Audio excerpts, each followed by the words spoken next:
Were there any stereotypes about the propensity of black people to violence? There was always a fear. There was always a fear if you had a group of black, particularly young people together, that they congregated in a larger group. They'd be concerned that it's almost inevitable that it might be problematic.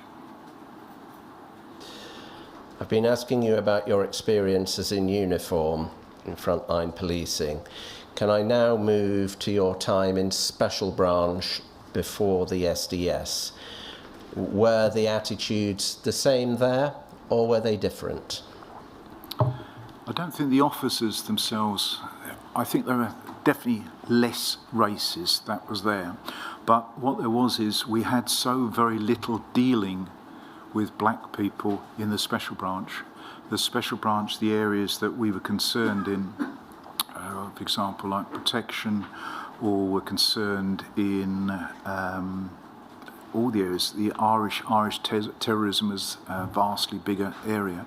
We had very, very little dealing with black people in the special branch. In general terms, within the SDS, was the position the same or different?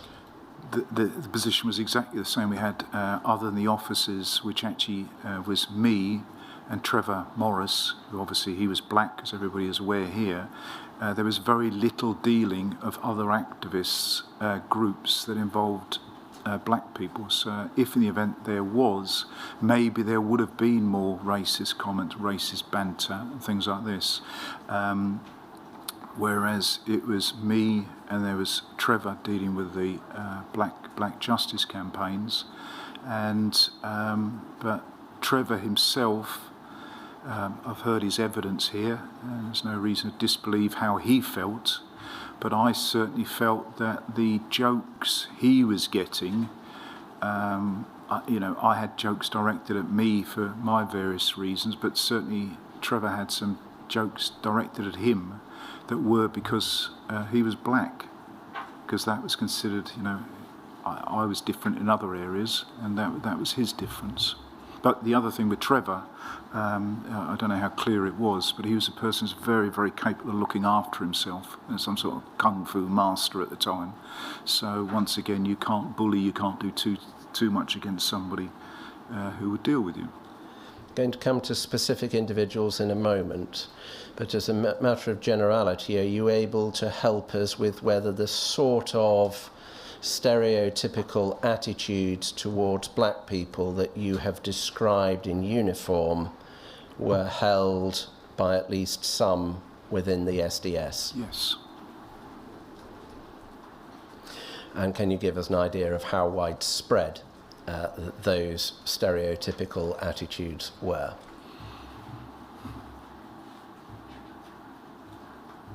The worst examples, the two managers that no doubt we're going to get on to, but the other ones, I don't know, just general banter. So there'd be laughs, there'd be jokes, but I'm saying you'd have the same jokes levelled at people who were, say, I don't know, some from Welsh, or they were overweight, or they were women. There was nobody that the SDS's humour is a better word, could not reach. And this is the day before they invented diversity, inclusivity, and equality. It was before body positivity was there. Christ, everybody was up for it. And I'm understanding your evidence to be that would include jokes about black people. Correct, yeah. Asian people? Correct. Were you aware that there was a particularly high incidence of racial violence, and in particular attacks by white people on black and Asian people in southeast London in the early 90s? I certainly, I was generally aware of what was happening, but I was specifically aware, and very, very aware, when I was on the SDS in the undercover role that I undertook. And I found sure we're going to get onto it, but I found the levels of violence astonishing, absolutely astonishing, and a totally eye-opener from my perspective. And that's literally as soon as I arrived at my beginning my posting at the Kingsway College. I'm interested in just a little bit earlier than that. You were obviously, as we're going to come to, aware of the murder of Stephen Lawrence. Were you aware of the murder of Roland Adams when you were in the back office? Yes, yes. And Rohit Dugal? Correct. And was the unit aware that there was a high incident of racial violence in South East London in the early 90s? Yes, but it's also overspilled earlier because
was that the principal means of dealing with that should be by measures that could be accessible to all, or as many as possible, so pan across the economy. Yeah, understood. Thank you.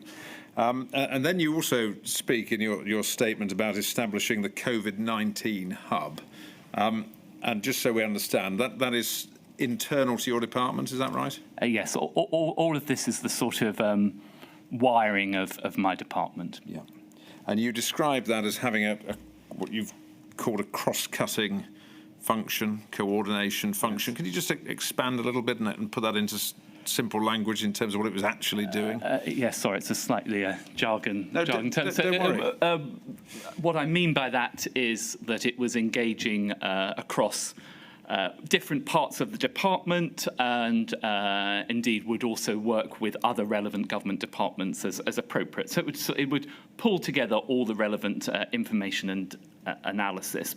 I think it's also just important, if I may add, in terms of my position as Secretary of State, I would tend to commission advice, or advice would be given to me. The key thing for me was the advice as requested through my permanent secretary and indeed my private office. So there wasn't a huge amount of distinction as to which different bit of the department it came from. The question I was always asking myself was, is this giving me the information that I require in order to discharge my duties as Secretary of State? I see. So there is a final filter, doesn't really matter where it's originating from, of the information that then comes to you for decision making and direction of policy. Is that? Yes. So everything that I received as a minister in a written format would come to my private office. My private office would then take that advice, and they would provide a cover note which would summarise the nature of the decisions I had to take and so on. Also, additional advice would be provided both from the private office in terms of their perspective on what the key issues were, and almost always, except in a few national security related issues, it would have advice from political advisors as well on it. Okay. Then the other forms of advice I would receive would generally be orally in meetings or telephone calls, but again the private office would engage with different parts of the department to determine who was the most appropriate person to attend that meeting or to provide advice over the telephone. Okay. So we've dealt with the strategy, policy and fiscal events team, pre-existing, had established lines of communication with the Treasury, and so a good starting point. You established the COVID-19 hub, but is it right you also established the Economic Response Directorate, known as the ERD? Yes. And that was established on the 23rd of March. And did that have, as its name perhaps suggests, an economically focused responsibility? Yes, that's correct, and became one of the principal way in which we dealt with the Treasury. Okay. In respect of COVID-related interventions. Yeah. But just looking at those different bodies, how were they working together? We've got there 3 teams: strategy, policy and fiscal events, COVID-19 hub, Economic Response Directorate, pre-existing 4th Office for Civil Society. How was that all working together?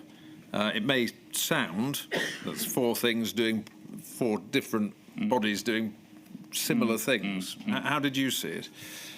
Well, as I say, the first way in which I saw it was, am I getting the right information? So as I think I set out in my witness statement, and I believe that Sam Lister sets out in his witness statement as well, the principal responsibility for the organisation of the department and the delivery of what we're seeking to achieve lay through the permanent secretary, and so I would rely on the permanent secretary's advice in respect of that.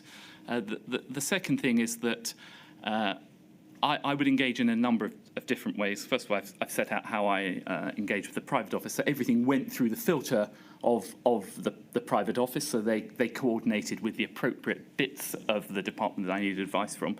I also met on at least a weekly basis with both the permanent secretary and with the relevant director generals. And in particular, Sam Lister, as the Director General, sort of oversaw all these different cross-cutting elements. So I was confident that it went up a Whitehall hierarchy that went through Sam Lister as the DG to the permanent secretary. I met with both of those people, and then there was the filter of the private office.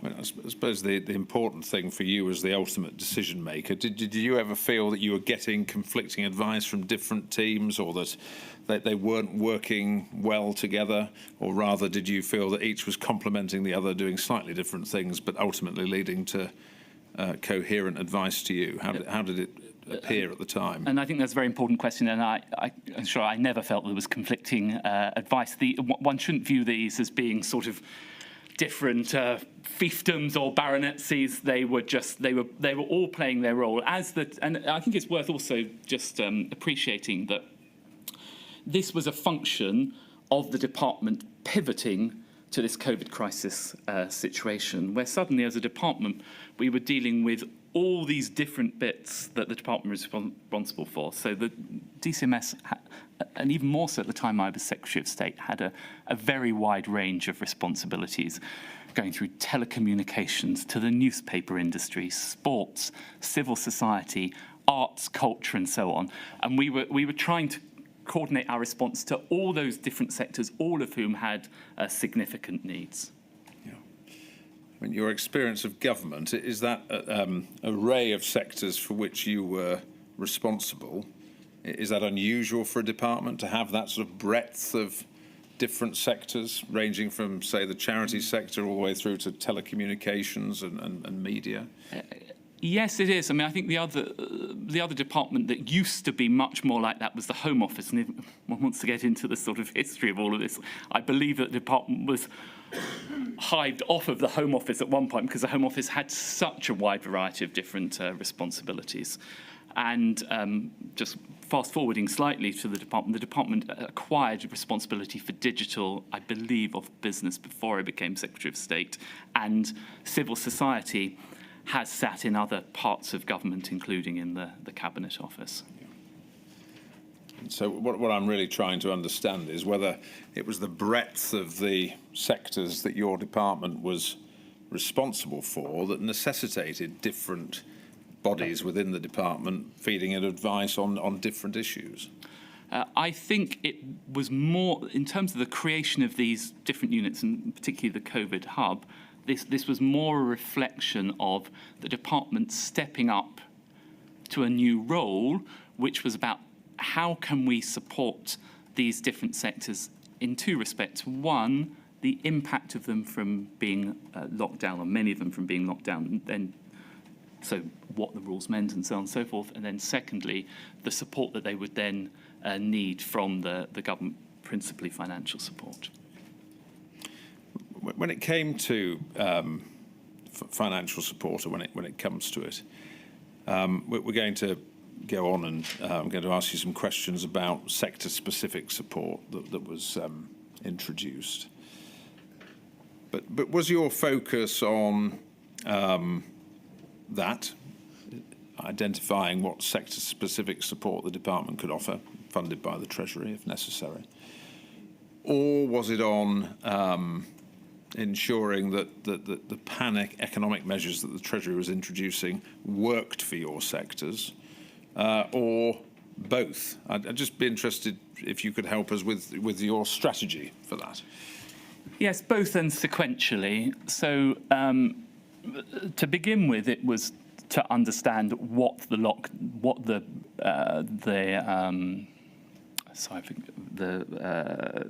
non-medical interventions that they use. I forget the terminology. NPIs. Exactly. Yes. The non-pharmaceutical interventions. Yes. What the non-pharmaceutical interventions meant for our sectors. And there was a lot of engagement with the sectors in respect of that. Then as it became apparent that lots of the non-pharmaceutical interventions would have potentially an existential threat, present an existential threat to those sectors, it was understanding what that actually meant and the scale of the support they needed.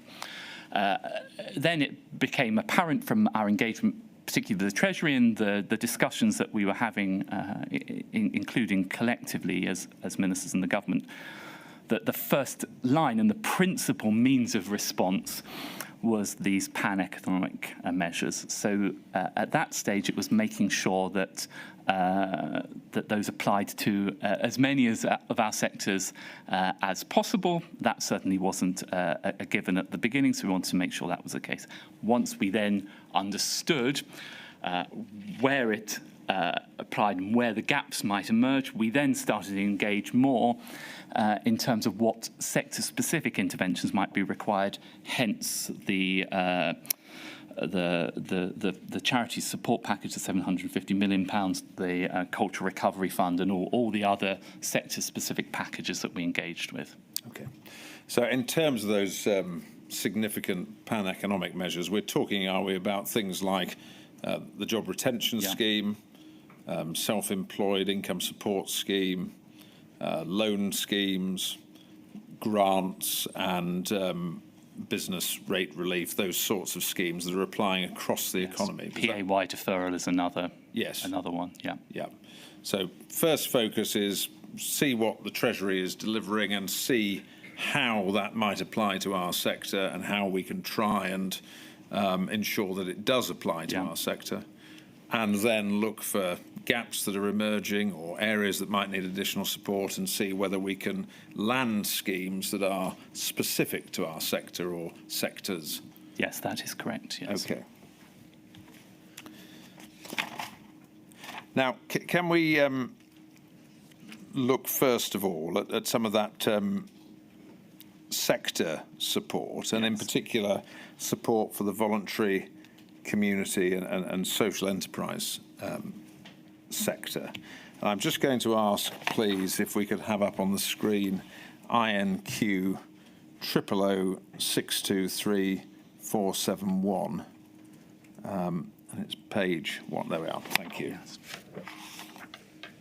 I think this is from the 18th of March of 2020. So this is a submission to you as Secretary of State. And if we could just focus on the recommendation. This was a recommendation on the 18th of March that essentially you should request of the Treasury £2 billion of funding to deliver a proposed package of support, which was a £1 billion UK Community Mobilisation Fund to ensure mission-critical parts of the voluntary sector are able to respond to this emergency, and 2, a £1 billion stabilisation fund to prevent large-scale closures of charities that provide direct support for the most vulnerable people in our communities, such as hospices. So just so we understand this is coming to you from the Office for Civil Society, is that right? Yes, it is, yeah. Yeah. And it's essentially a suggestion that you should be going to the Treasury at that stage and saying, can we have £2 billion of funding split in that way to be delivered by the department? So this is funding, just so we're clear, is it that was being suggested you should ask for in addition to all the pan-economic measures that you've touched on? No, I don't believe it was. And I think if you look at the sequencing of it, that's dated the 18th. I don't think the pan-economy measures were announced, I think maybe till the 25th from recollection. So this was prior to the pan-economy measures. I see. So this was a sort of early pitch as to what you should be going to ask for. So it's worth bearing in mind, because things moved so quickly during the COVID crisis. We were simultaneously engaging with the Treasury about the pan-economy measures, not knowing exactly what the pan-economy measures looked like, but also the Office for Civil Society was engaging with the charitable sector and others. And this is them coming to me and saying, through my private office and so on, this is what we would recommend as a package of direct support in the way described in para 3A. Okay. So this is Office for Civil Society engaging with the charity sector.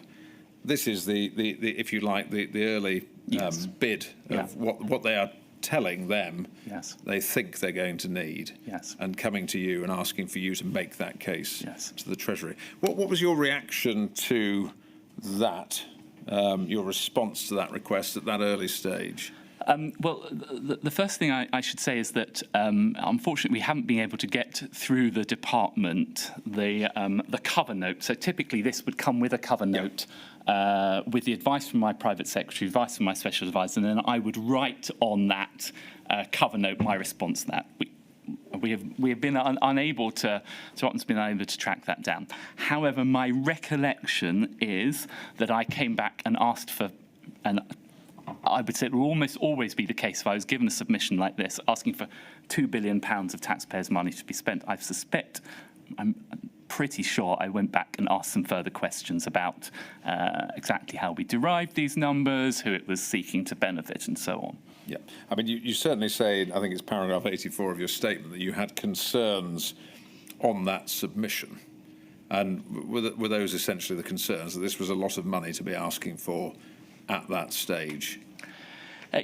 Yes, I mean, it was a lot of money to be asking for, full stop, and certainly as the Secretary of State, I would not want to sign off on such a large request, even though it was essentially first stage going to the Treasury, until I had full confidence in it. So I believe, and as I set out in my statement, as you say, I asked questions of this because it was a significant amount of money, and to get further detail. Now, I mean, at any time, what sort of things are you balancing as Secretary of State when requests for funding, particularly in that sort of level, are being made to you? So I'm considering the needs of the sector. I'm considering whether it represents value for money. I'm considering how we would distribute this. I'm considering, is there deadweight cost? That is to say that there's some other scheme that is already providing it, so we could be replicating that. I'm also all the time thinking of my constituents and the people that elected all of us, who will end up, it'll be their taxes that pay for it. Is this getting the balance right? Is it A, effective, and is it B, proportionate to the need? Presumably, if you don't ask questions like that as Secretary of State, you're going to lose credibility with HMT for any other funding requests. Yes, both with HMT and indeed with Parliament, to whom I'd have to justify almost all of these things. So you end up being called before a select committee and so on. So I had to be very confident that this was the right amount of money that I was requesting. Was there, from your perspective, additional concern that this was a bid for a very large sum of money, even before you knew what the Treasury was going to actually announce in terms of support and how that support would be delivered? Yes, of course. I mean, as I said, there was a sort of, and it's a little difficult to recall exactly the sequencing in my thoughts at the time, but I'm aware that we were in parallel engaging with the pan-economy measures. So clearly, it would have, and I think this is what transpires in the subsequent piece of evidence that I have submitted and the inquiry has, that we then took into account the effect of the pan-economy measures in refining this number. Yeah. Well, I think it was on the 25th of March 2020. It's INQ 0006235559, please. And page 1. If we look at number 4 there, in light of the Treasury's comments, the economic support package and other government announcements, we recommend seeking funding for a smaller package now, to which we could add later if needed. There's a balance between going to HMT with a number that we think they will agree and pushing for a larger number that the sector wants. We recommend an initial package on this scale is deliverable. And then it sets out a small allocation to a National Emergencies Trust of 10 million and a larger boost of 500 million new money to the National Lottery Community Fund. So that's a week on from the previous document we looked at, but in that intervening week, you know more about what the Treasury is doing. Is that fair? Yes, that is correct, yes. Yeah. And so that became the advice. And how did you react to that advice? I seem to recall, and again, I do have to say the caveat that I would have liked to be able to have seen the actual physical box notes, that it was sort of hoving into broadly the right sort of amount given the pan economy measures. The other thing that I recall at the time was that the decision was taken by the Treasury, but collectively agreed across government that we'd have these pan economy measures. So therefore, the focus of this became more, okay, so the bits of the charitable sector that are going to carry on delivering in response to COVID, how do we support them in doing that? So was that part of the equation that you were in particular looking at supporting those parts of the sector, or prioritising rather than looking to support, prioritising those parts of the charitable sector that were going to be playing that part in the response to COVID? Yes, and indeed, if one looks at the overall package and the breakdown of that as it transpired, a lot of it was in response to what we saw as being pinch points in respect of that. And the inquiry understands that on the 8th of April 2020, so we're moving forward a couple more weeks in a timeline of rapidly moving events, the Chancellor announced a £750 million emergency funding package to support the sector. Is that right? Yes, that's correct, yes. And you described that in your statement as a figure that had been reached by negotiation between your department, the Department of Health and Social Care, and the Treasury. Is that right?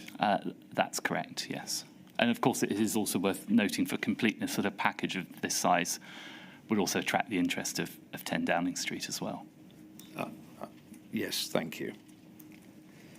So that was £750 of additional monies and a support in addition to the pan-economic support that you've described. Yes, 750 million, yes. Sorry, did I you missed off the million. Yes.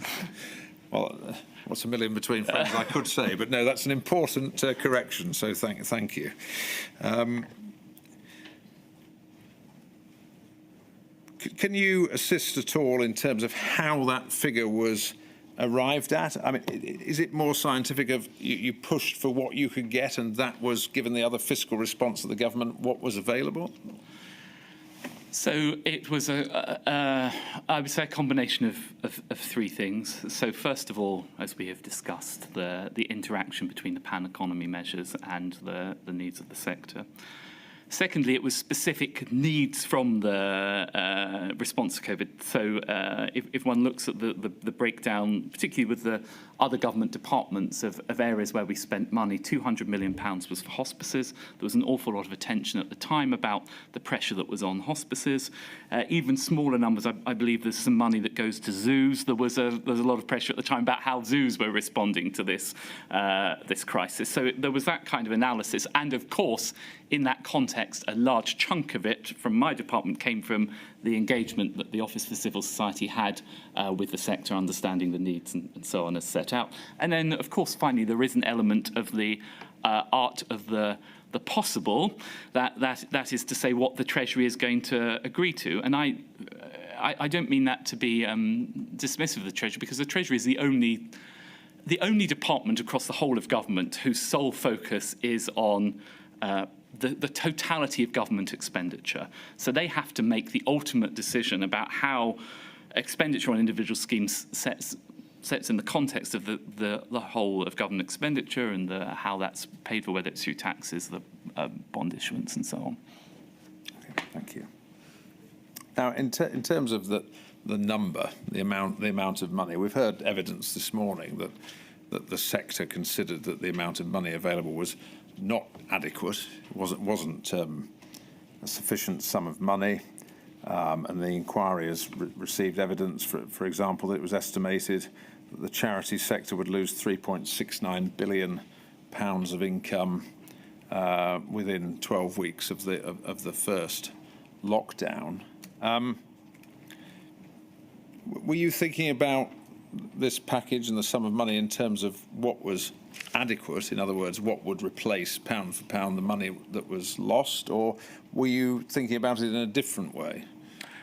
I was thinking about it in a slightly different way. So And indeed, the position that was agreed with the Treasury collectively was the principal means of supporting all organisations, whether they were businesses, charities and so on, was through the pan-economy measures.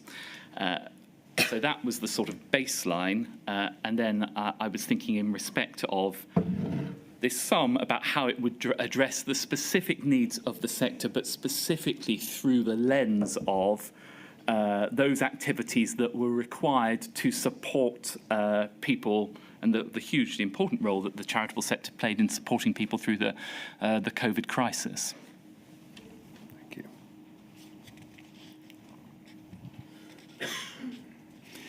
It's been suggested in evidence from Sarah Elliott from the National Council for Voluntary Organisations that the amount of money could or should be compared to the amount of money that was being given to other sectors, and that it fell below that being given to other sectors. For example, her statement refers to the 1.57 billion that was provided to the arts and culture sector. I'll just give you an opportunity to deal with that. Were you viewing, you had a lot of sectors, were you viewing this as a competition between sectors or an allocation between sectors? Were you having to balance one against the other? How were the amounts of money being determined? No, each sector was considered on its own merits and according to its needs. It is worth noting that in respect of the comparison Sarah Elliott makes with the COVID recovery scheme for the cultural bailout, the Cultural Recovery Fund, that I believe was allocated about 3 months later. So at the time we had more of a picture of where that sector was. Remember that this package that we agreed with the Treasury in respect of the charitable sector was almost immediately after lockdown had been announced. We didn't know exactly how things were going to transpire over the coming months. Nobody knew how things were going to transpire over the coming months. So they were very different packages at different times with different needs. And I mean, I could go through the needs of the 1.57 billion, how that was derived. It was a totally different set of circumstances. Thank you. Can I just take a slight detour from the theme of my questions, just to pick this up here, because I think it's probably as convenient a place to do so, because I've just asked you a question about that cultural sector. You established in May of 2020 the Cultural Renewal Task Force, is that right? Yes. And you chaired that yourself, I think. Yes, I believe I did, yes. Yeah. What was the remit of that task force? And can you just help us with why you created it? So I believe that I established that, first of all, to properly understand the pressures that the sector was under. Remember, this is the cultural sector was very diverse. It spanned everything through film and television, museums, galleries, the commercial theatre sector, the publicly funded commercial, the publicly funded theatre sector. So to understand what their needs were, both in respect of what financial support they might need, but also whether it was viable for them to continue to operate, because as you may recall, at different times during the COVID pandemic, we had different restrictions, the 2 meters, the indoor, outdoors, helping them to find a way through to see whether there was any cultural activity that could happen in the context of the rules that stood at the time. Having established it, did you think it was beneficial? Did it assist you to do that? Yes, it did. Yes, I mean, I found all engagement with the multiplicity of sectors that I dealt with helpful. It's one of the sources of information that I drew on, amongst many others, in making decisions I had to make as Secretary of State. Okay, thank you. Can I pick that up then as a theme, the issue of consultation? Again, Sarah Elliott in her witness statement and touched on in her evidence has raised the issue that the sector really only became aware of the support package shortly before it was announced, and the detail just hours in advance. And that there wasn't really, she would say, sufficient consultation with her organisation and therefore with the sector about the design of the support. What would you say to that as a complaint, if that's the right word? Well, first of all, I appreciate her concerns. And in a normal world, when we were designing a £750 million package like this, it would have taken months and would have been the principal focus of my department. And so, in normal circumstances, I would have expected us to have several rounds of consultation and engagement to refine it. We didn't have that luxury in COVID. We wanted to get the money out of the door very, very quickly. And as you can see from the chronology, there was a very short period of time between the announcement of the lockdown and their package being announced. It was the first one out of the door. It is also always the case, though, that the Treasury is very reluctant to engage on the specifics of proposals until they are finally agreed, because it's the nature of policy making, particularly with the Treasury, that schemes change and then they change again, so they don't wish to set hares running or false expectations that then mean that people don't fully understand where they are in terms of the support. It is worth noting, though, that there was engagement. I was able to listen to some of Sarah Everett's evidence. It was very kind of her to make reference to my officials and how she and her team engaged extensively with them. That, in turn, was feeding through to me and feeding through to the Treasury, both me directly and through the directly from civil servants to civil servants. And it's also the case that I did engage with the sector. I had a round table with them, and crucially, I had an excellent junior minister in Diana Barron, Baroness Barron, who had experience of the charitable sector, who did a lot of the heavy lifting in terms of engagement with them, and was a very valuable source of advice to me as well. So to summarise your answer, there was consultation, and that was going on all the time with the sector, but given the pace and the need for the Treasury to sign off on the package and formally announce it, that there wasn't a blow-by-blow consultation on the precise shape of what was going to be announced. Is that a fair summary? That's a fair summary, yeah. Okay, thank you.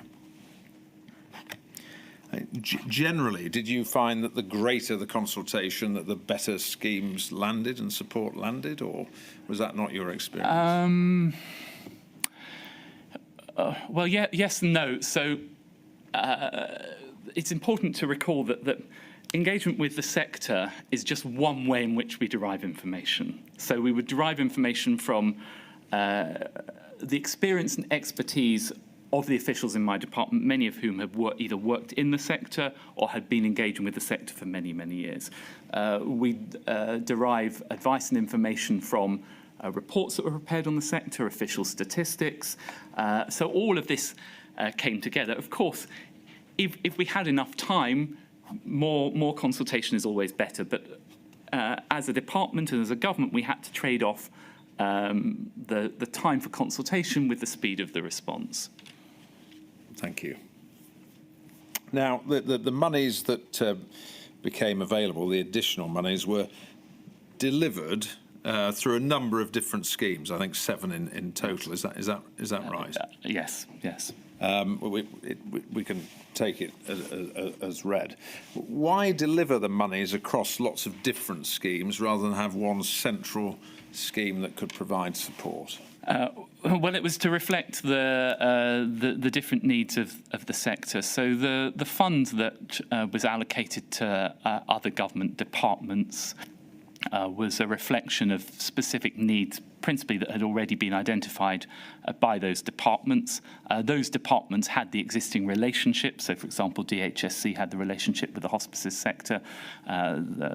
taking another example, I've used DEFRA would have had the relationship with the zoo, so it made more sense for them, having had those relationships, to get money out to those specific sectors. Additionally, if you look at the breakdown, there was we had match funding. So, for example, I think we had the big night in Children in Need. So we were aware that by providing that match funding, we were able to get more money in. And then we also, for example, had the funding for the VSCE, which was about essentially lubricating the system in terms of understanding more about the sector, so they needed support for that. And then we had the principal package that was the responsibility of the department, which was the £310 million charities package.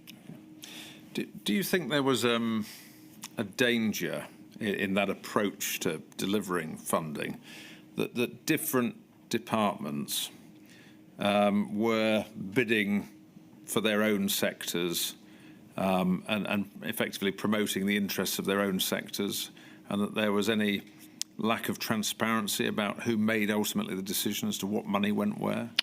No, I don't think that was the case, because there were just certain sectors that very easily sat with a given government department.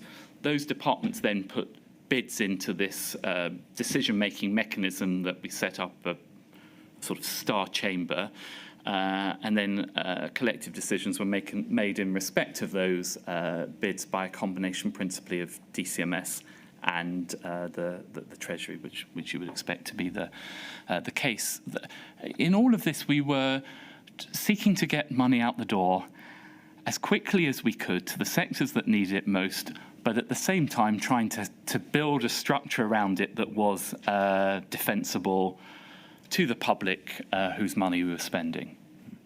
Now, if you think about it in ordinary times, and there's a spending review and different departments make bids for money from the Treasury, I mean, do you accept in that in ordinary times there is an element of competition, if you like, between departments as to who can secure their funding for their programmes going forwards? Well, I suppose there's an implicit competition, but it's not really how it feels from an individual department. What you do for an individual department is go through the needs of your department and make the case to the Treasury for your department. I was never particularly concerned in any spending review or budgetary process about the bids from other departments. That was for the Treasury to make the decision. I was concerned about the needs of the department that I represented to ensure that appropriate funds were given to them. So as far as you're concerned, this star chamber, as you've called it, effectively worked as a way of departments could come and identify sectors that are in particular need, and then the funding could be distributed.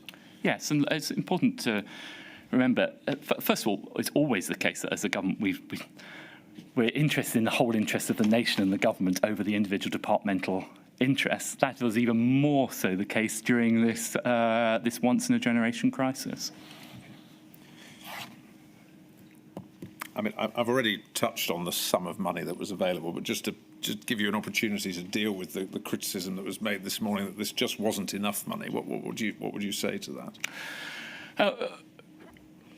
Well, first of all, the number of people touched by these various schemes, I believe, was about 21 million people, one way or another. So we managed to use a colloquialism, quite a lot of bang for our buck from it. Secondly, it was the case that within a year or two, contrary to many of the concerns that had been raised, we didn't see a wholesale collapse of the charitable sector. The number of charities ceasing to exist, I think it declined by about 1%, which I think was kind of roughly about where we would have expected. Although what I would say is, of course, as the responsible Secretary of State, I always wanted to get more money for the sectors for which I represented and I was passionate about. But I think I feel reasonably comfortable that it was a defensible package, but B, it did have a profound impact on many, many people.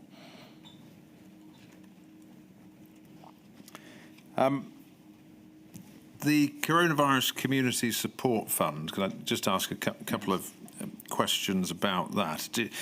Do you accept or recognise that the concern that it lacked flexibility? No, I'm afraid, I think is the short answer. I just have to be honest with you.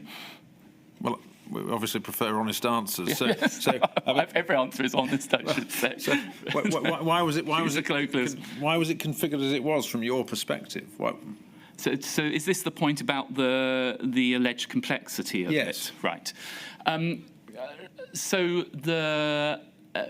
I was very cognizant at the time of the need to protect the interests of the taxpayer and to make sure that we had rigorous mechanisms in place to ensure that money was allocated properly. And indeed, without wanting to comment on any of the other allegations around it, I think with the passage of time, this has been one of the public's big concerns about, was the money spent wisely? So I'm glad that we took a rigorous approach to the allocation of public resources. This was still a huge amount of money, £300 million that we were responsible for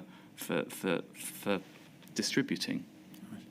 So if we took a compare and contrast, say, between the support a business could get, apply for a bounce back loan, minimal scrutiny, and furlough staff, as against additional layers of not complexity but requirements that had to be met for this fund, would you say that the introduction of requirements was a good thing in that it was looking after public money? Or would you say you're comparing two different things, really, in terms of support? Well, I can only really speak to the schemes for which I was responsible, and I felt that it was appropriate. Particularly, it's worth noting in this context that many of the organisations that were receiving money were receiving it for the first time. They weren't experienced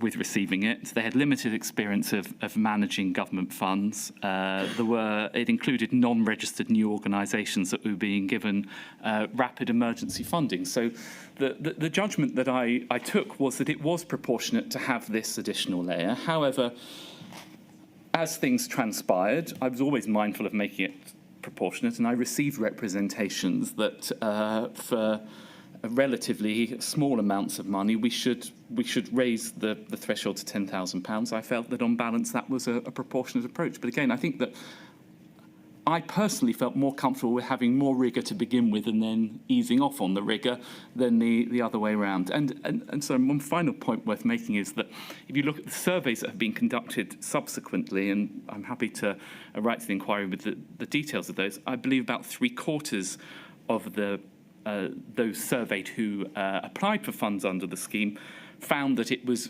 reasonably simple and straightforward. So it wasn't out of the normal bounds of what they might expect for applying to a government scheme. Accepting that one person's rigour might be another person's layer of unnecessary complexity, depending on your perspective. Can I ask you about the National Lottery Community Fund? That was a fund that was long established. Do you accept? Yes. And had a long history of delivering grant funding. It knew what it was doing in ordinary times. Yes, but it is worth noting that the scale and speed and volume of this was much, much greater than what they would deal with in normal times. So they were being asked to take on an enormous new workload in a very short period of time.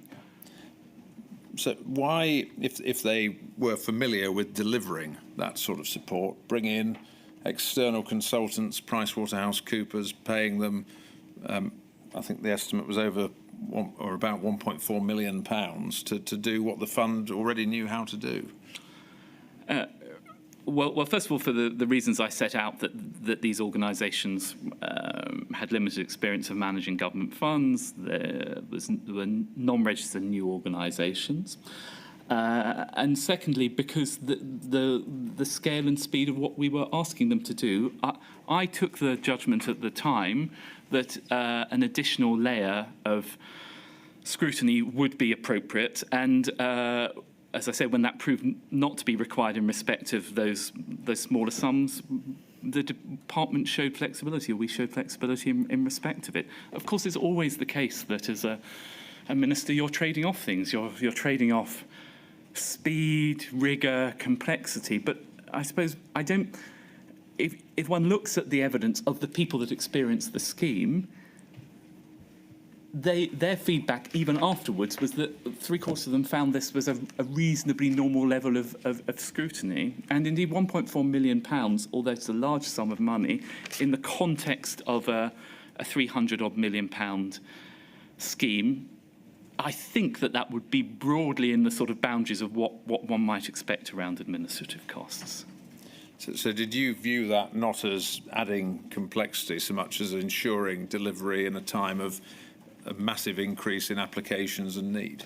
Yes, well, I was very mindful of the fact that we were giving lots and lots of money to organisations that we didn't know terribly well, and that I wanted some more reassurance, not for me personally, but for the government as a whole and indeed the taxpayer. Yeah. Thank you. Can I move on then to the second significant topic, which is your department's engagement with and feedback on the economy measures. We've dealt with the funds that were set up, the new money, but your engagement with the wider measures that are applying across the economy, please. I think you had some particular concerns, is that right, about different aspects of the pan-economic measures so far as they affected your sector or sectors? Yes, well, one of my responsibilities and the department's responsibilities was to engage with all the relevant sectors for which we were responsible, pick up their concerns, analyse those concerns, and if we felt that those concerns were legitimate and had merit, to engage with the Treasury about those concerns. Okay. Can I just pick up a couple of concerns, I think, that arose from the job retention scheme? If we could have up, please, INQ 000623 page 3 of that.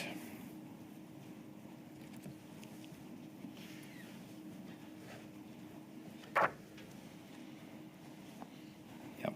This was advice to you from the Economic Response Directorate of the 27th of March of 2020. And this was raising issues about 0 hours workers who are not on the PAYE payroll, arrangements for employers which are not able to cease trading or close down their services, and then give some examples, tourism companies, and at the bottom there, charities which are delivering the same or additional level of services as they would in normal circumstance, but with significantly reduced income from individual giving and grants.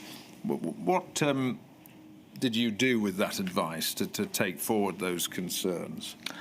And again, I just have to put the caveat on that I don't have the covering box notes, but what I would typically do, and I'm sure, and I remember some of these very well, would be to engage with the Treasury. If I felt that those were legitimate concerns, probably my first response would be to ask for some more detail on some of these things to make sure we were on solid ground, and I might question other schemes available had they thought about doing so and so on. If I still felt that was the case, I would seek to engage with the Treasury. The usual sort of hierarchy of engagement with the Treasury would be that I would instruct or request my officials to engage with their appropriate opposite numbers in the Treasury, see if they could get some movement there.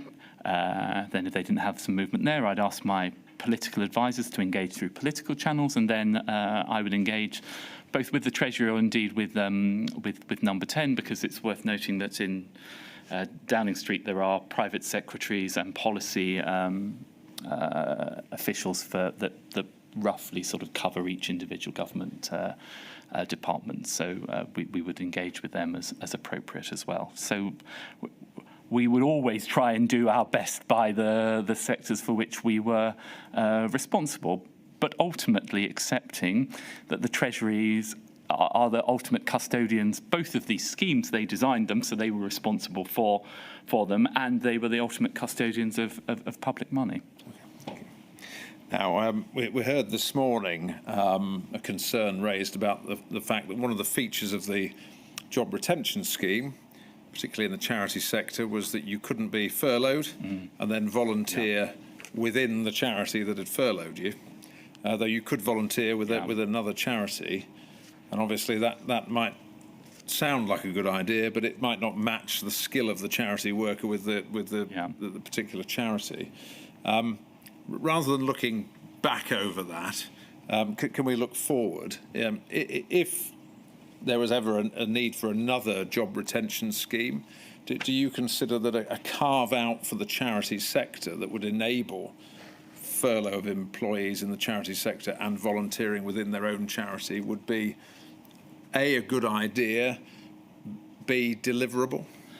Well, I made the case at the time extensively that they should be able to volunteer within their own sector. The legitimate pushback that we had from the Treasury was that how would that sit in terms of fraud? So the concern that probably less from the charitable sector, but from elsewhere, that companies could furlough someone and then get them to volunteer for that sector and sort of get benefit twice, both the furlough scheme and then the benefits of the services of that person. Of course, with the benefit of time, if we could design a scheme working with the Treasury with sufficient time that we could really test it, that it was robust enough, that we could find a way of enabling those charities to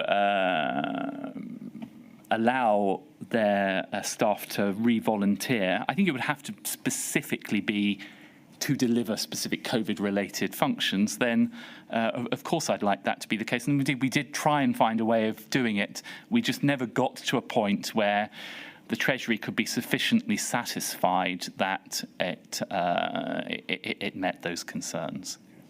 So you would say, I don't want to put words in your mouth, but I think you're saying lots of good policy reasons generally why the Treasury would be concerned about that sort of ability to volunteer back for fraud reasons and so on and so forth. But the charity sector is a different sector, and if it could be done in a secure way that avoided the potential for fraud, that's something that you would support going forward.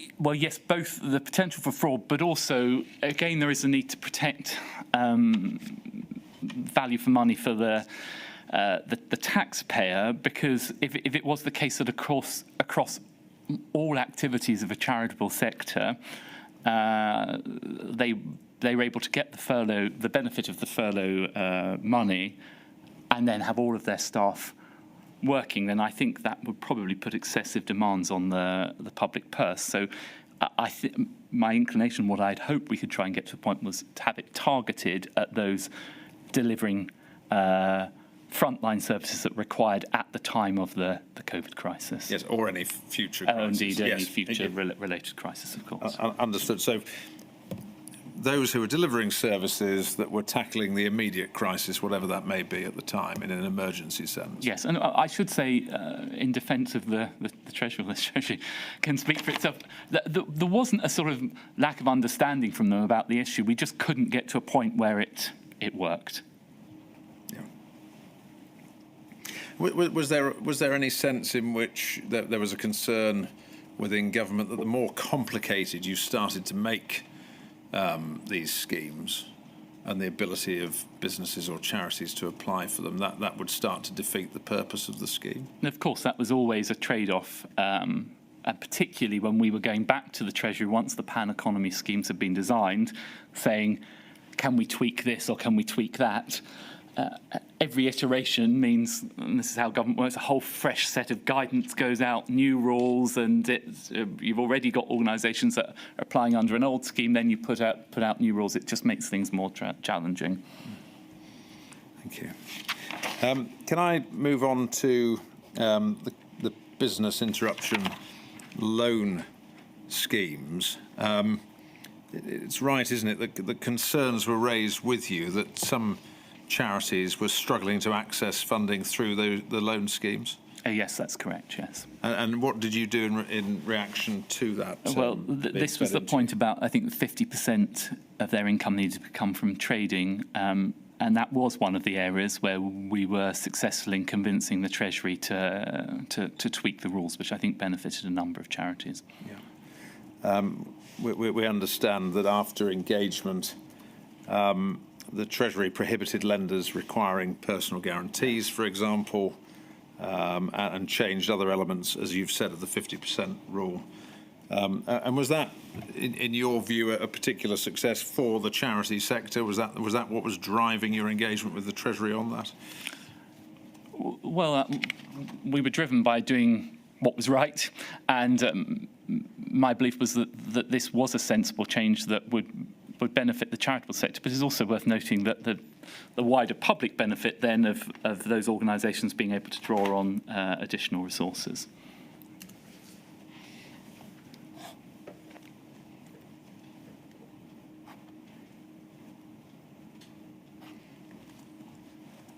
Can I then give you an opportunity to look ahead and share learning and reflections from your time as Secretary of State during the pandemic? I know you set out in your statement that generally you consider that the department stepped up well and obtained funding from the Treasury.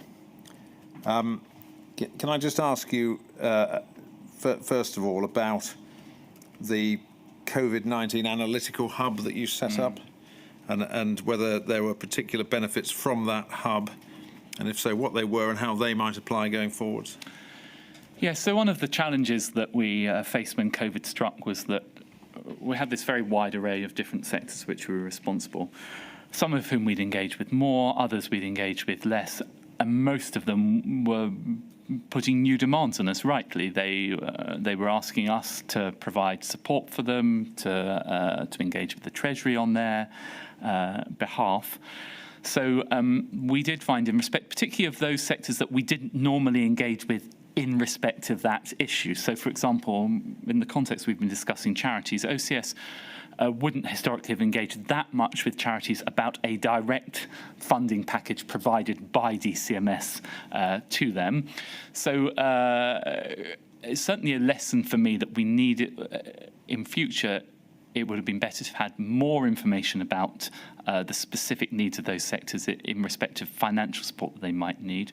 That in turn could have helped us in the earlier engagement with the Treasury, but more importantly going forward, when for the Treasury to sort of have a war book, as it were, of understanding these things in more detail. The analytic function was an attempt to improve our understanding across the board, and indeed I think I then subsequently appointed a director of analytics, I think in March or something of the following year. So that was one of the gaps that we sought to close up. Did you find generally that the first of all that the analytical or the quality of the analytical product you were getting got better over time? Yes, broadly, yes. Of course, but if not for the simple fact that we just simply had more time to draw in more information and process it over time. In those very early days of the pandemic, we were trying to do a huge amount in a very, very short period of time. And generally, did you find as Secretary of State that the better the analysis, the better the decisions that were made by the department? Yes, I think probably the principal way in which that manifested itself was I'd go back asking less questions. So more questions would have been answered in the initial piece of advice, and so I'd have to request less information subsequently. Do you think that there was a challenge in communicating and engaging with the vast number of businesses and sectors that fell under your remit? And if you do, is there anything that could be done going forwards to facilitate better engagement in a future emergency? I think it's difficult to see how one could sort of square the circle, as it were, between having a very wide variety of different departments, areas for which we're responsible, and the short period of time that we had to engage with them. Every single one of them was making legitimate demands of us in terms of communications, from the newspapers that were worried that they were going to go bust because there were no physical newspapers being sold, to the broadband companies that thought that their infrastructure would crumble under the pressure of everyone working from home and doing video calls and so on. So I think I think broadly what we did was correct, led by my very good permanent secretary. We shifted resources from all the other different areas into the front line of dealing with the crisis.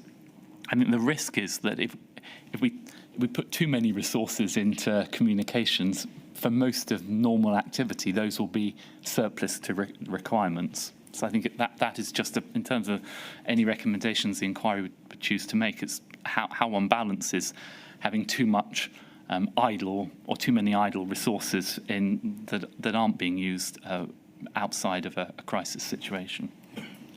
Well, Sir Oliver, thank you. Those are my questions. I think there are, my lady, some questions from core participants. There are. Ms Beattie, who sits just there.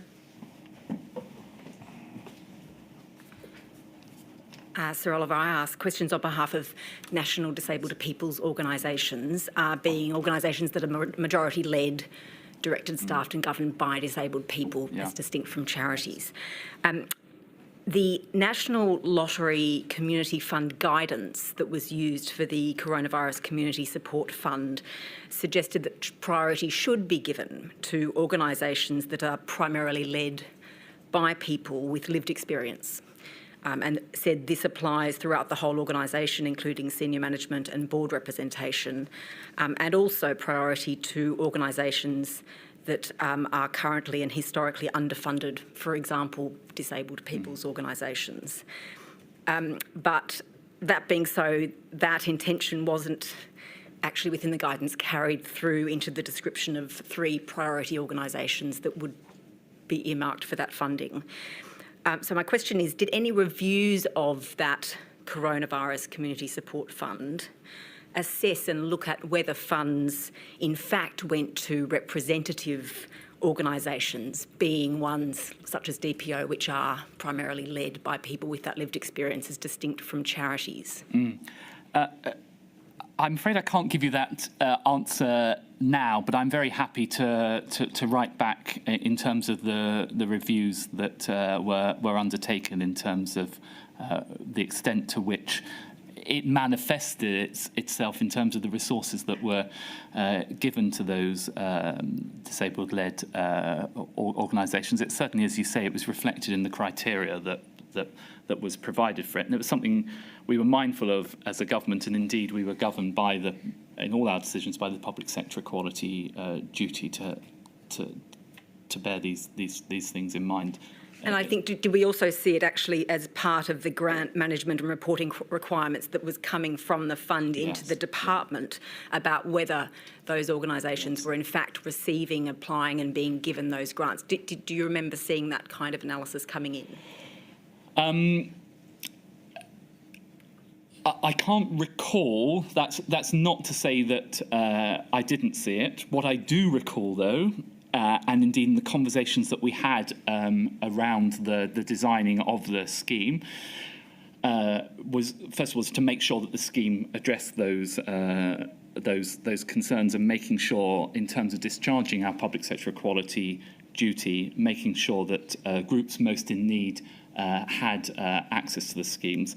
And it was also the case, I think, that when we had, subsequently as the crisis went on, the Cabinet Office certainly looked at groups that required more support as well. So it was something that was front of mind throughout the period of time. What I can't refer you to now, and I'm happy to write back on, is the specifics of how that may have manifested itself in advice that I received.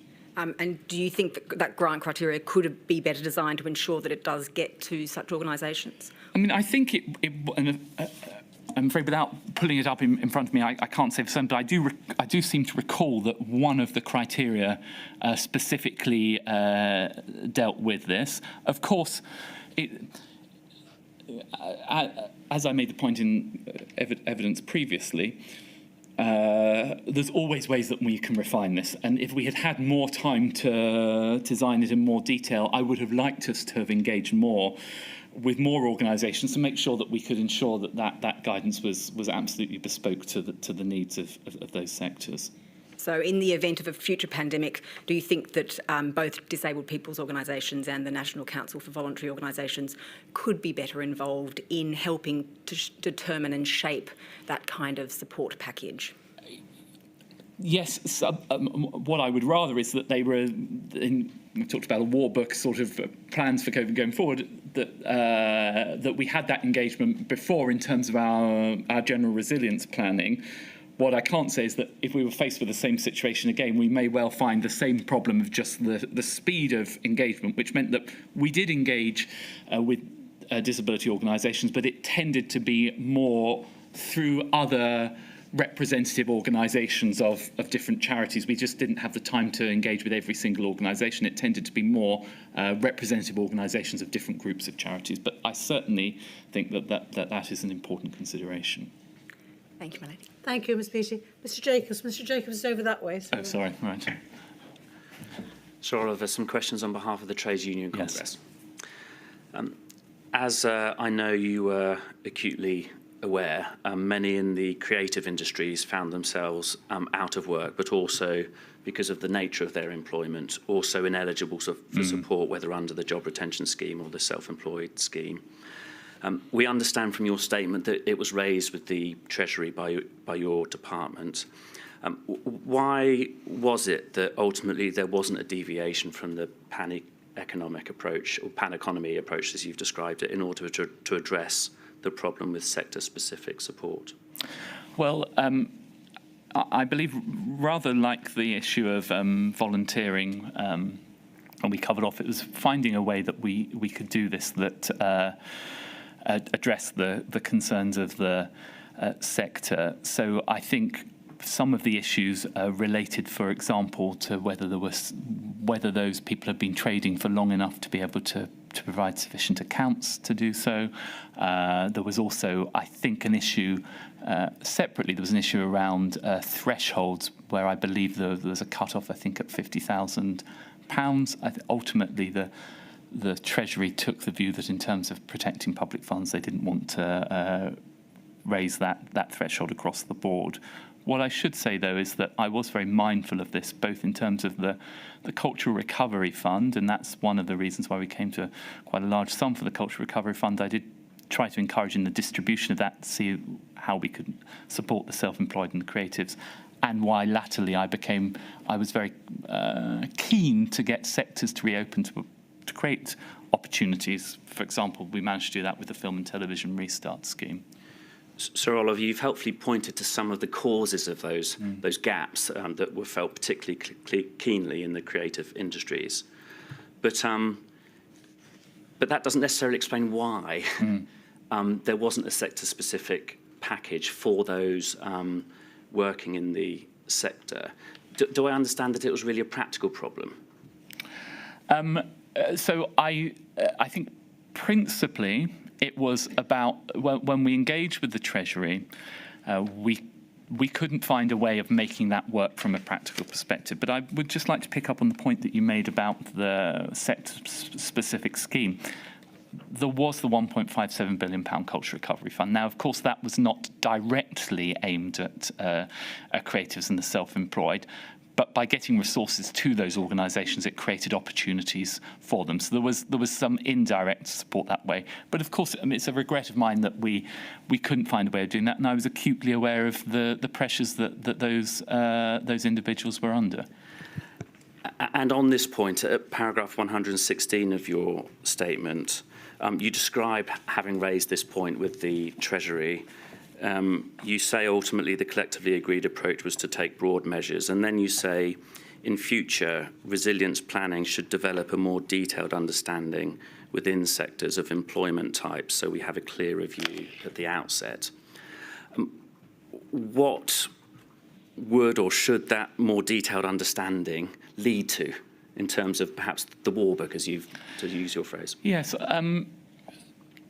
So the trade-off that we were making was between a simplicity and bespoke schemes. I think that if we had more time and in designing it in future, with time, I would hope that we could find a way of designing the self-employed support scheme in such a way that it would capture more creatives than we managed to do. So that wasn't from a lack of will on the department side, nor I think from the Treasury side. It was just how we could tailor that scheme as it was at the time to meet those needs.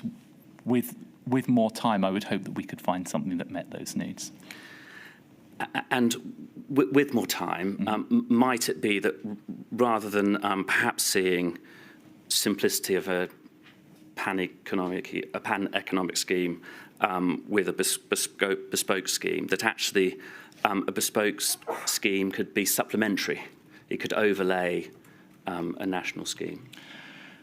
Well, I think the challenge with that is that one can end up in the situation where there's a myriad of bespoke schemes. So I did support the position that the Treasury took, which was to try and have a pan-economy scheme that did what it said on the tin, helped all sectors, because there's a benefit of that simplicity. So I would rather that the approach for doing it would be to design the pan-economy schemes in such a way as they captured more self-employed, rather than overlaying the pan-economy scheme with a myriad of bespoke schemes for different sectors. But the outcome either way should be narrowing the gaps.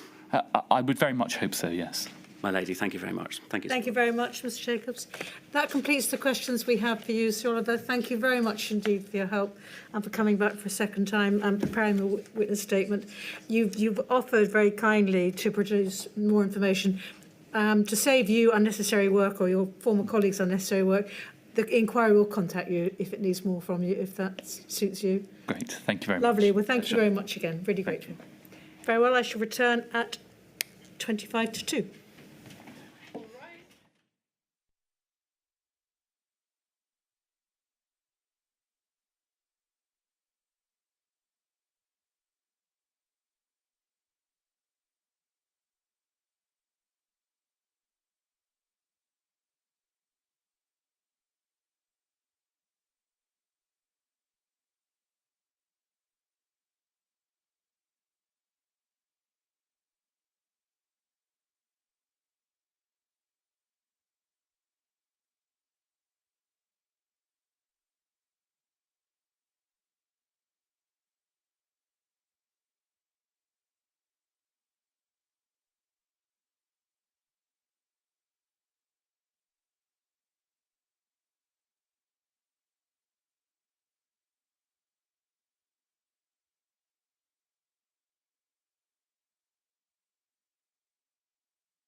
Ms Wilson. My lady, the next witness is Kate Bell.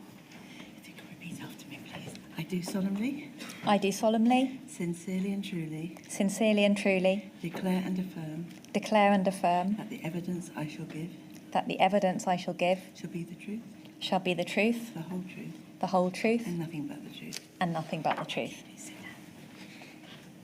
down. Ms Bell, you've provided a statement to this module of the inquiry dated the 15th of July 2025 with reference number INQ 000587945. Is that statement true to the best of your knowledge and belief? It is. Thank you. You're giving evidence today in your capacity as the Assistant General Secretary of the Trades Union Congress, a role which you held during the pandemic alongside your role as the head of the Rights, International, Social and Economic Affairs Department in the TUC. Is that right? I wasn't actually the Assistant General Secretary during the pandemic, but I was head of our Rights, International, Social and Economics Department. Thank you. And it's right, isn't it, the TUC represent 5 million members across 48 affiliated unions, and as a core participant in this module are working in partnership with your organisations across the devolved administrations. That is right. Since we wrote the statement, we're 47 unions now. Oh, thank you. I want to start by asking you, please, about joint working with the United Kingdom government, please. How did you go about representing your members and engaging with the UK government? Thank you very much, and thank you for having me here today. So we made frequent representations to government, and I will say in this area of economic support, I think it was our most positive area of engagement. We published reports at the start of the pandemic, and we'd been focusing on sick pay, but also calls for a wage subsidy scheme. We published a report on the 18th of March, which set out what we believed to be a comprehensive response to the pandemic. We sent that to government, and we very rapidly began engaging with the Treasury. So there was a call with the Chancellor on the 18th of March. That was followed with engagement with both the Chancellor and officials, a round table the next day with ourselves and business organisations. And that engagement continued on this particular issue throughout the pandemic. So we were speaking to our members. We held regular executive meetings to hear from our affiliated unions about the experience of their members, supplemented by calls. And we reflected that both by publishing a series of reports which set out what we believed needed to happen, and sharing those findings with government, both with officials and at a political level. And as the witness statement set out, that included a number of roundtables with the Chancellor and our affiliated unions.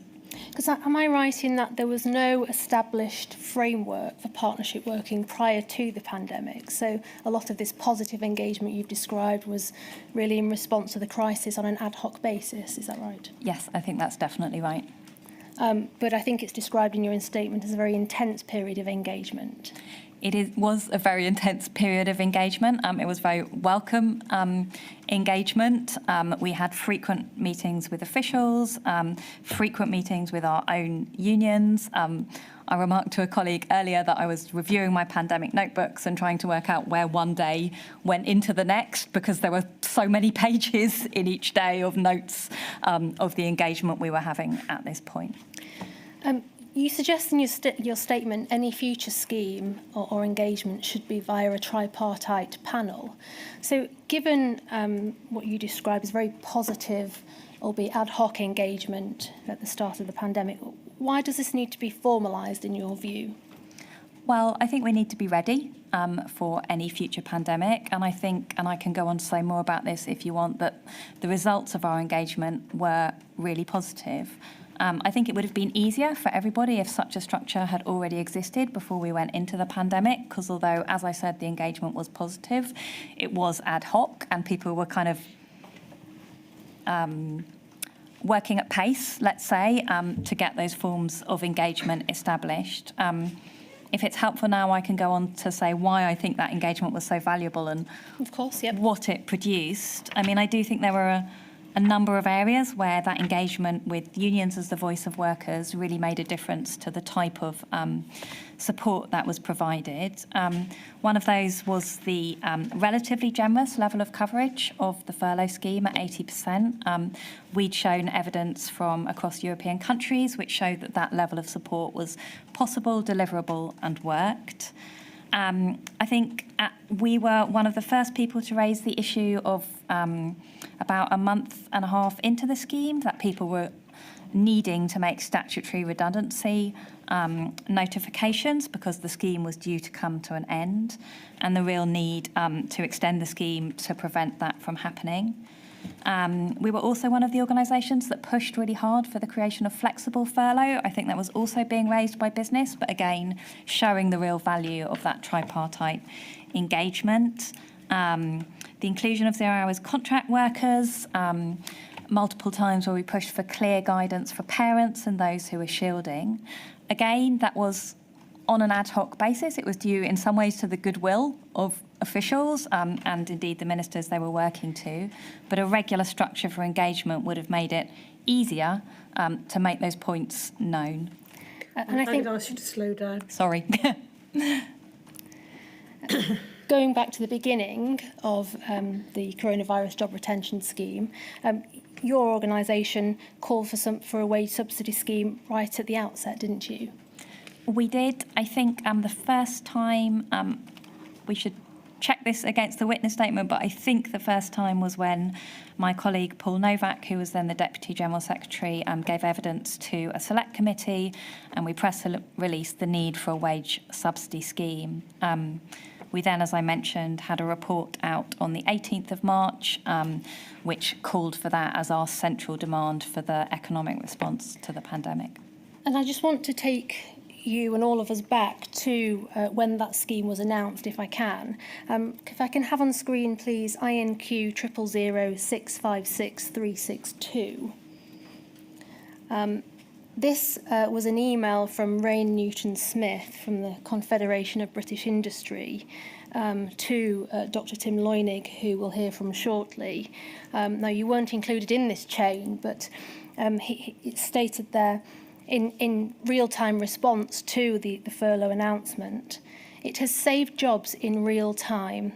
We've had members on the phone in tears. I'm not saying all of the problems are fixed, but immediate reaction from some of the very big employers is positive. Did you have a similarly powerful positive reaction from your members? Absolutely. We'd been hearing prior to the announcement of the scheme from big manufacturers in the automotive sector about the very real risk of redundancies, people being, at real threat of being laid off immediately.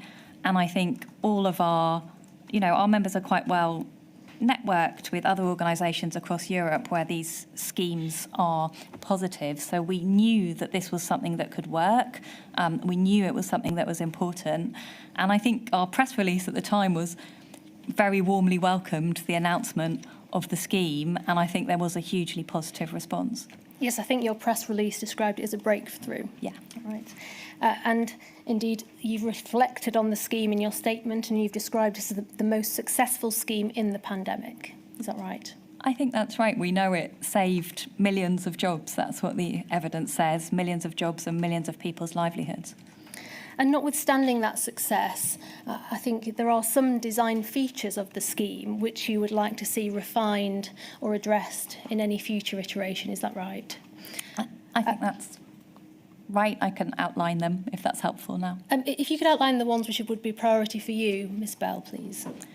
I think, and maybe we can go on to talk about this when we talk about the self-employment income support scheme, but the gaps between people who fell between the two schemes were really very difficult, particularly with relevance to people when it comes to the CJRS, people who are on multiple contracts, so had no single employer who would furlough them.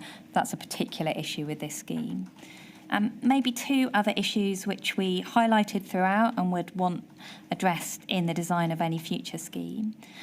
We believe very strongly that people on the minimum wage should receive all of their wages protected, not have that drop down to 80% of their wages. We think the minimum wage is what it says on the tin. It's a minimum. You should be paid for your work, and we thought that was really important. The other issue I think we'd highlight, and I think there were some efforts made in this direction but could have been more, was the provision of some form of training, proactive approaches to people being able to receive training while they were on furlough, so that they could be refreshing their skills to return to their job, or if their job did disappear, they would have a better chance of moving on to the next one. Because as I understand it, workers could receive training even though they were furloughed, is that right? They could receive training, but we were pushing for a kind of cross-government effort to make sources of information about training possible, potentially for a duty on employers to tell their workers that they could be trained and to help with the sourcing of that training, and potentially to identify the skills that they needed for their business to support employers with gaining those. Do you think it was widely understood amongst employers that they could offer training to their employees whilst furloughing them? I don't think so. It was something we continued to raise and our members continued to raise throughout. Thank you. Another gap which we heard about last week was in respect of employees who were denied furlough by their employers, and so they were effectively left at risk of redundancy. Was that a concern which your members raised with you or which you saw at the time? We did repeatedly hear concerns about people who were not able to get furlough. I think at times we thought about issues like writing to employers, encouraging them to make sure they were making use of the scheme where they could. We tried to make efforts to make sure that the guidance was as clear as it could possibly be about who could be furloughed. I think I mentioned before, particularly around parents with specific caring responsibilities and those who were shielding. So we were making efforts, our unions were making efforts to make sure that workers and their employers understood that this was a scheme that could be used to protect their jobs. One amendment or potential solution we heard last week was about a right to request furlough. Is that something which your organisation would support? I think it's something we could definitely consider, and again we've talked about that tripartite engagement in terms of with unions and businesses. I think there's some situations, again, particularly for those shielding, where that would be really important. So I think we'd have to think through carefully how it would fit with the fact that it's sort of the business that triggers the furlough, and of course with the range of other rights that workers do have. Can I move now to ask you about how the CJRS was extended? And can I bring up on screen, please, INQ 000 612 664? This is a letter to Mr Sunak of the 24th of April 20. And in the second paragraph there, it followed a very recent amendment to the furlough scheme, which you considered to be at the last possible minute. And in the end, of the final sentence there, you're noting a period of consultation around possible redundancies, such that any extension would need to be issued to around the 17th of May. So, as I understand it, you had concerns there around the timing of the previous amendment. Is that right? That's right. That's the point I was raising earlier about the statutory period for redundancy consultation, meaning I think it was, we raised it and 2 days later it was amended, but it was very close to the point at which otherwise employers would have had to be sending letters to people telling them you are at risk of redundancy, and that would have been very, very difficult for those workers. Again, maybe just going back to the point you made at the beginning about formal processes for engagement, perhaps if we had had those formal tripartite processes for engagement, that might have been a point we would have been able to raise earlier, recognising that, of course, these were pretty exceptional times we were operating in. And what you were asking government there really was to take into account other labour market laws and rules around redundancy, and so the reality with which employees were operating. Exactly that. And it also furthered the objective of furlough, which was, of course, to avoid large-scale redundancies. Yes. Do you think the later extensions of furlough took that into account? I think the point about redundancy consultations had been made, and when furlough was extended that summer, I think that point had landed. I think the period between, I think, June and October of that year, I think there was probably, including amongst ourselves, excessive optimism about what might happen next. So we at that point had called for the introduction of a different type of short-time working scheme. And then the decision to extend furlough in November, I think, was taken very much at the last minute when it became clear that lockdown was going to come back, basically. That did have real impacts. You can see a spike in redundancy notifications in the September, prior when people thought that furlough was going to end. And I think maybe the desire for the pandemic to come to an end and the desire for furlough to come to an end. And I think to some extent there was a real concern among some areas of the media and potentially within government that furlough should not be extended. May have slowed down the realisation that actually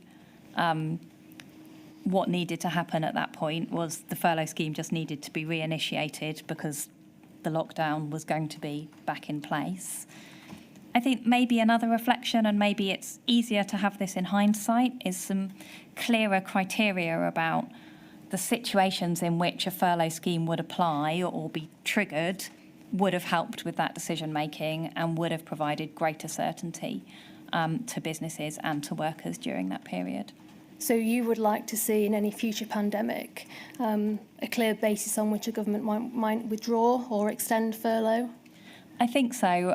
We can't anticipate the scenario for any future pandemic, but I think a sort of initial set of guidelines about the situations in which this type of scheme is sensible, possible, and desirable to deliver would really help with decision making in that regard. Moving now to the decision in March 21 to bring the scheme to an end, and it was brought to an end at the end of September 21. Your organisation called for it to continue longer than that until the end of 21. Why was that? I think we'd learnt from that period of uncertainty I just described and the importance of providing greater certainty to business. We pointed out, and I think it's in our evidence, that France and Germany had done the same thing. And I think we also knew, or thought we knew by that point, that businesses were not using furlough if they didn't need to. So we were pointing to evidence, for example, in the construction industry, that at the beginning of the pandemic, a large proportion of the workforce had been furloughed.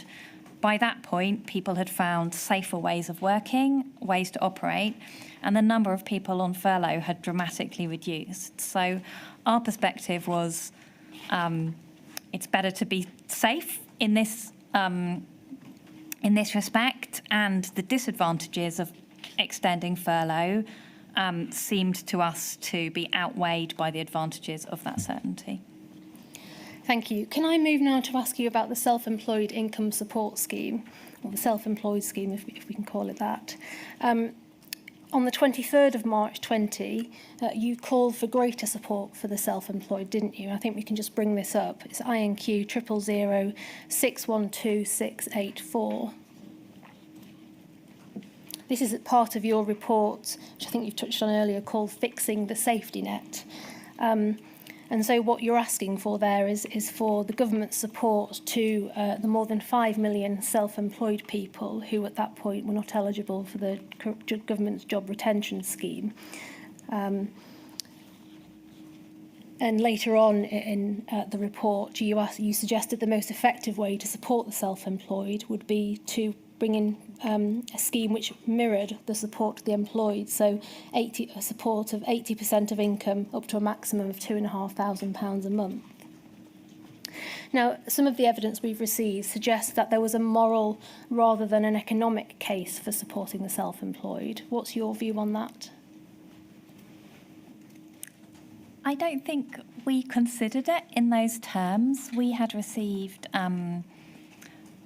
calls from our members as soon as the CJRS was announced. I think we had calls from our members representing self-employed workers who were talking about the impact on those workers and, of course, their businesses.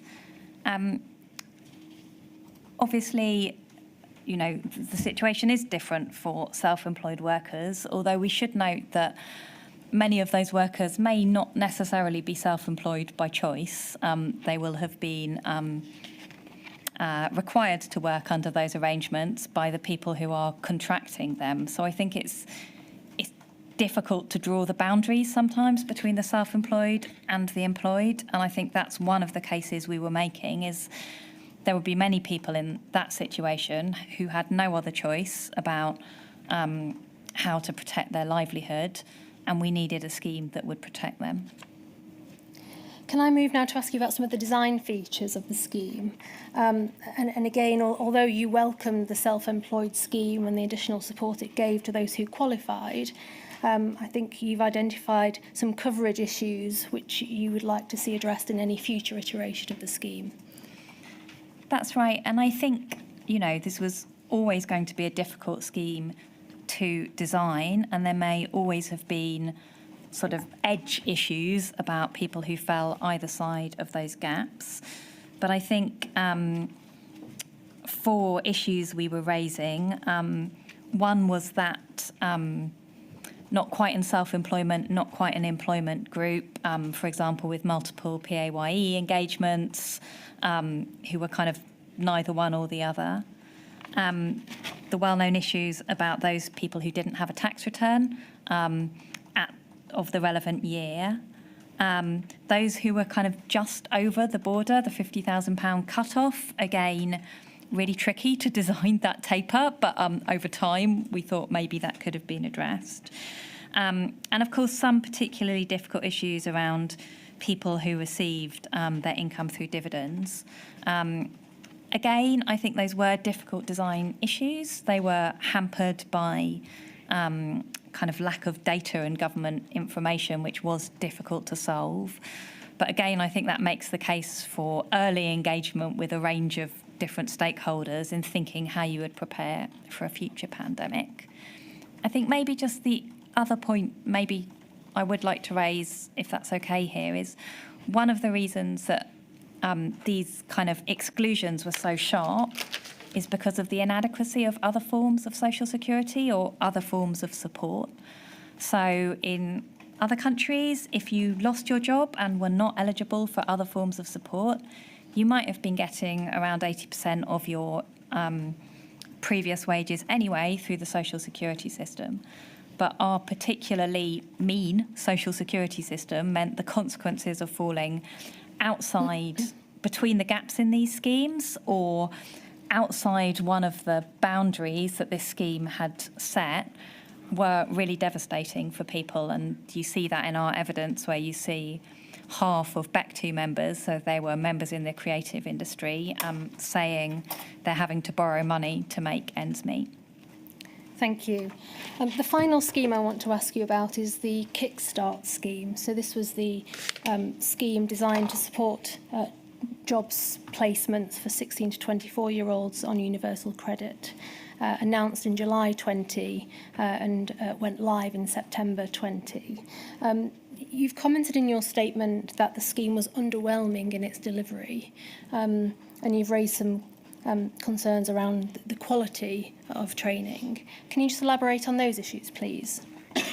Yes, of course. I think I should say in the first instance that it was a welcome scheme. We'd called for that scheme and we published a report calling for a jobs guarantee scheme because we were very clear about the terrible experience young people were having in the pandemic. They were most likely to be in the sectors which were affected by job losses and, of course, much less likely to have savings and most likely to be scarred by the impacts of unemployment. So the existence of the scheme was very welcome, and when we look at the evaluation of it, we can see that it did deliver positive results, and there were, I think, over 160,000 people who benefited from that scheme. However, I think our ability to engage with the scheme or the willingness of government to engage with us on the scheme diminished a little bit through the course of the pandemic. And one of the issues we'd consistently raised was the need for some more local coordination in how the scheme was delivered. So we asked for local or regional panels bringing together union representatives, business representatives and Job Centre Plus, who were the main body responsible for delivering the scheme, to really coordinate on how those placements were delivered, who was getting them, the type of additional support that young people with additional needs might require. And that wasn't really something that was ever taken up.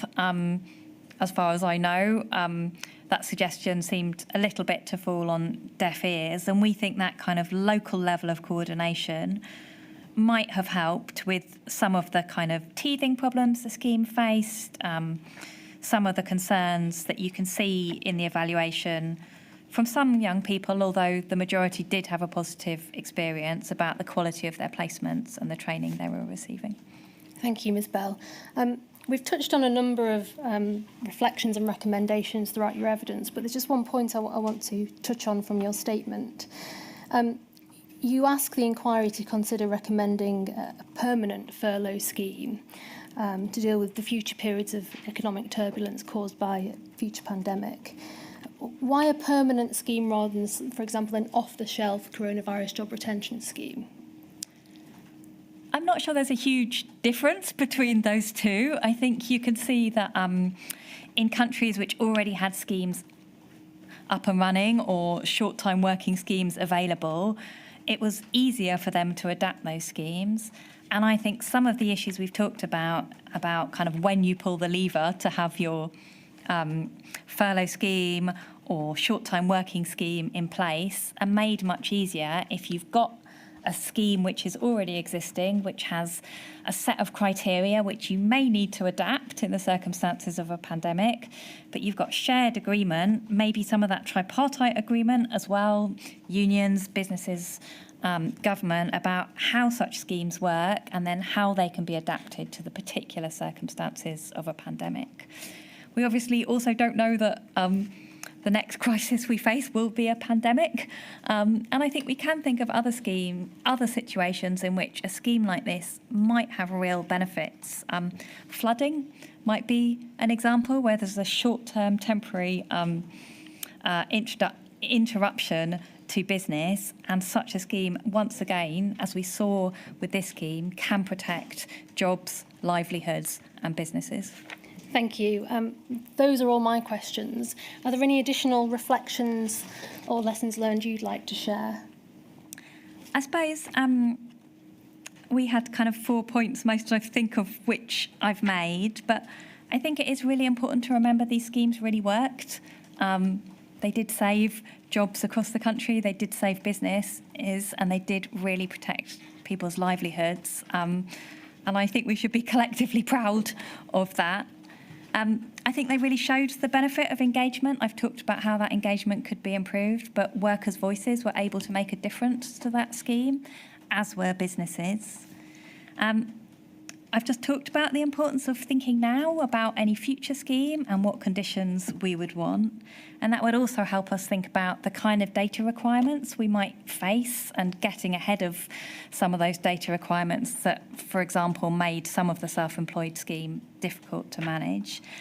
And then I think I would want to reiterate that point that the gaps in the kind of UK's overall safety net made all of the choices about these schemes much harder, because it meant that if you fell through the cracks, you were falling a long way, and that shouldn't have been the case now, and it shouldn't be the case in the future either. Thank you, Ms Bell. Thank you very much, Ms Susan. Thank you very much indeed, Ms Bell. I'm extremely grateful to you. You've given a lot of help to the inquiry already, I know, in various models.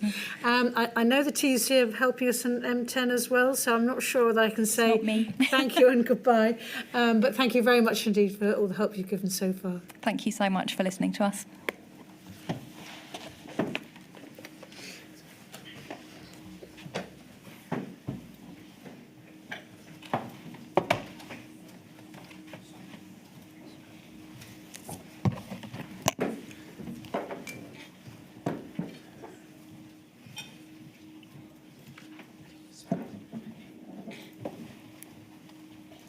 Mr. Wright. Yes, my lady. The next witness is Dr. Tim Loynig. I do solemnly, I do solemnly, sincerely and truly sincerely and truly declare and affirm declare and affirm that the evidence I shall give that the evidence I shall I'm give. sorry, can we start? I'm really sorry to be picky. Can you take hands out of your pockets while taking the oath of affirmation? Sorry. Apologies. I'm sorry, it's how I was brought up. Blame the people who taught me. I start again. Yeah, please. Really sorry. I do solemnly, I do solemnly, sincerely and truly declare and affirm that the evidence I shall give that the evidence I shall give shall be the truth, shall be the truth, the whole truth, and nothing but the truth. and nothing but the truth. Thank you, please sit down. Thank you. Sorry about that. That's fine. Dr. Loynig, you've provided a statement to this module of the inquiry, which is INQ 000588-231. But before I ask you some questions arising from your statement, I think you've drawn to the inquiry's attention two short corrections. So can we deal with those at the outset? And there will be a further short statement formally addressing them. But I understand the two corrections are that at paragraph 434 of your statement, where you reference R below 0, the reference should have been R below 1, is that right? Correct. And at paragraph 555 of your statement, the reference to 110 million should be to 110 billion. Embarrassingly, but yes. Thank you. Thank you very much.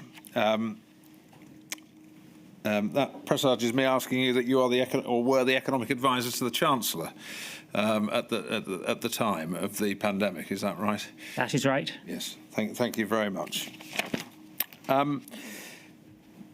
Loynig, your background has been in economics throughout your working life as an academic and practicing economist. Is that right? Yes. And you then found yourself working in government at different times, including at this time as an advisor to the Chancellor of the Exchequer. Yes. Thank you. I want to ask you, first of all, about the coronavirus job retention scheme. But before we get into the nuts and bolts of that scheme, I would like you to assist the inquiry, if you could, with understanding, in a wider sense, where a scheme like that sits in terms of economic response, what it is it's intended to do, if we can examine that for a moment, and to look at what other options may have been available, policy options in this sort of situation.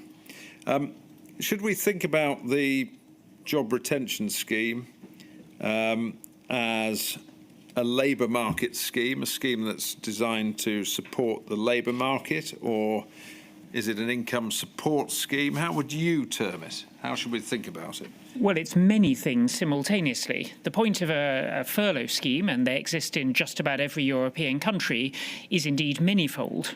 As you say, one aspect is simply to replace income, but that's not the primary intent. Can I pause there? Because otherwise I'll be told off. We're going too quickly. I'm sorry. No, it's not your fault, it's mine, because I need to just slow things down a little bit. It's because a note's being taken, so just take it a little bit more slowly if you wouldn't mind. So one of the objectives, aims, outcomes, call it what you will, of a furlough scheme is income protection. But that's not its primary aim. All right, so can we just pause there? Yep. Just to unpack this for anyone listening. Income protection, so that's what, the protection of the income of the worker? Yes, absolutely. OK. And we can see that in continental Europe, where they have, as Kate Bell, your previous witness from the TUC, has said, much more generous welfare schemes, but they also have furlough schemes.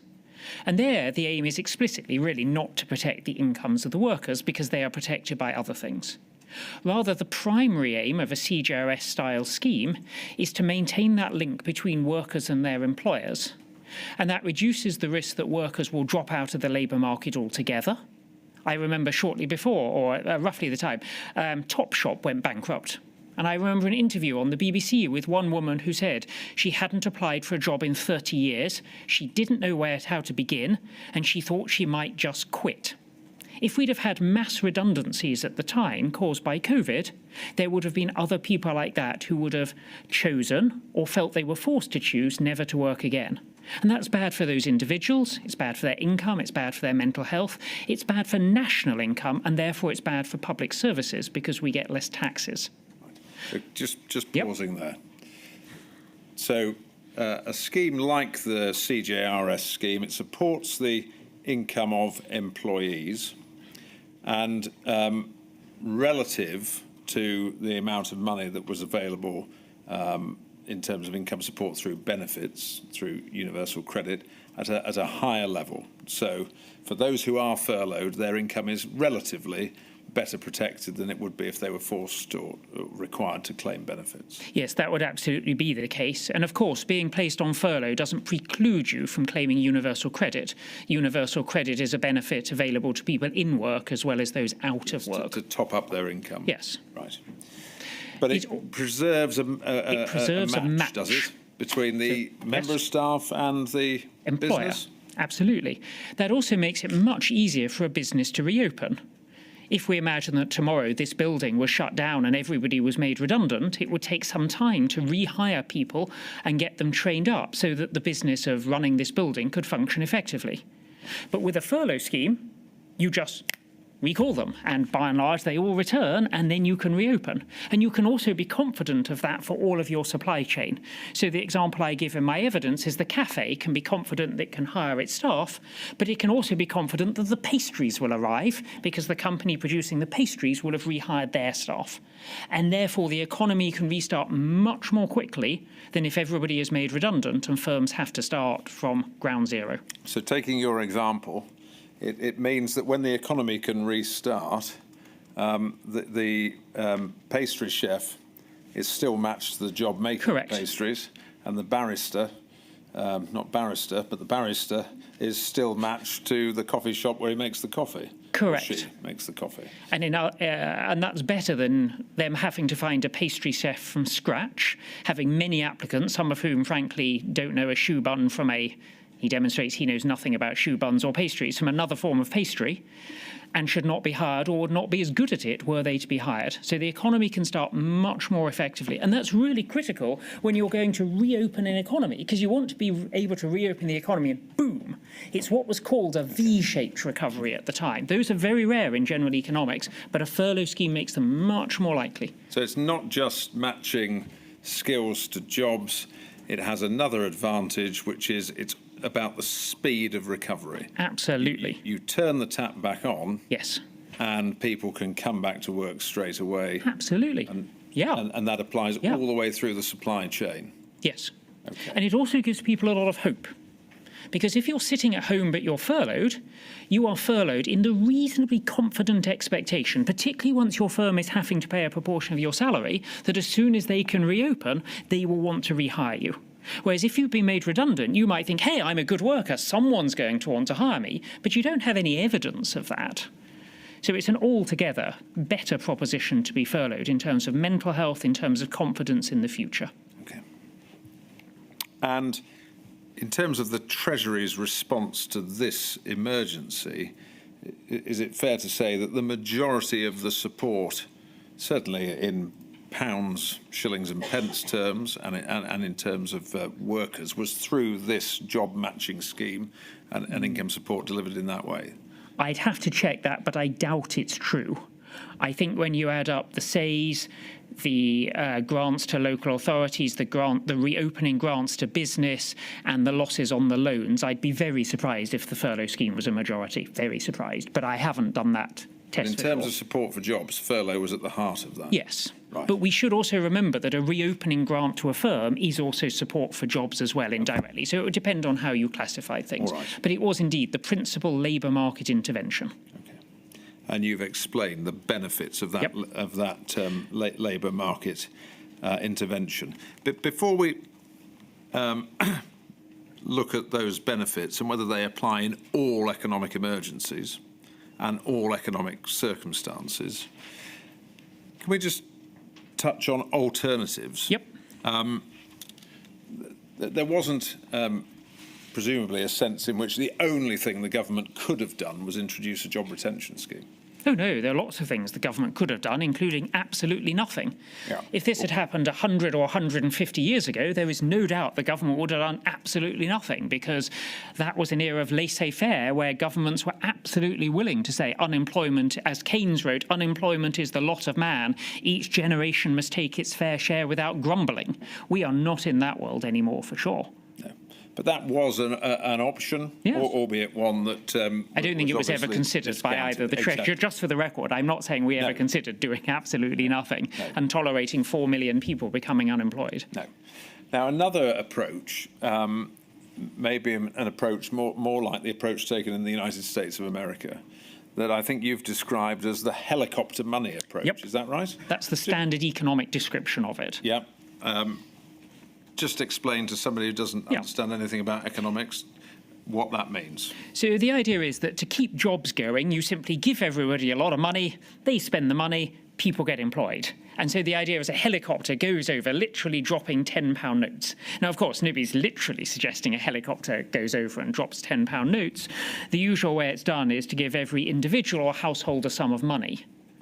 And if we work out arithmetically what that would mean in this case, because I did the numbers in advance, that would have been the amount of money we spent on the furlough, net of tax, because it's important to remember the furlough was taxable. And actually a lot of the money came back immediately through income tax and national insurance, and later through the contributions from firms. So the net cost to government was 26 billion, which equates to about £520 as a tax-free gift to any individual, to every adult in Britain. So we could instead have given everybody £520. However, to do that at the beginning would have required us to know how long the crisis was going to go on for. So more likely we might have given out a couple of £100 in March 2020 and then another 100 or 150 in the autumn and so on. And it seems unlikely that giving you £200 in March 2020, or bluntly, I do not know your income, but I'm willing to bet that £200 is a very small proportion of your annual income, and it wouldn't really have led you to spend £200 more at that point. So what we know is that the problem with helicopter money is a lot of people just save it, especially in a context where you cannot go out to dinner, you can't go to the theatre, you can't go on holiday. There were so many can'ts during COVID that helicopter money really would have been an ineffective way of doing something. And is it just that I can't spend the money, or is it also that in a time when the country is frightened about the future, does not know what's going to happen or when, it's not just I'd spend it if I could, it's that I don't want to spend it, I want to keep it in case I need it, because I don't know when I'm going to go back to work, when I'm going to have a job, when I'm going to have income. So there are many reasons why people's propensity to consume, as we say in economics, falls. It fell during COVID. A lot of that money would have been saved, and therefore it would not have been effective. But even had it Sorry, been... just Yes. I don't want to cut you off from saying anything important, and forgive me if my questions sometimes disrupt your flow, but I just want to pick things up as you're dealing with them.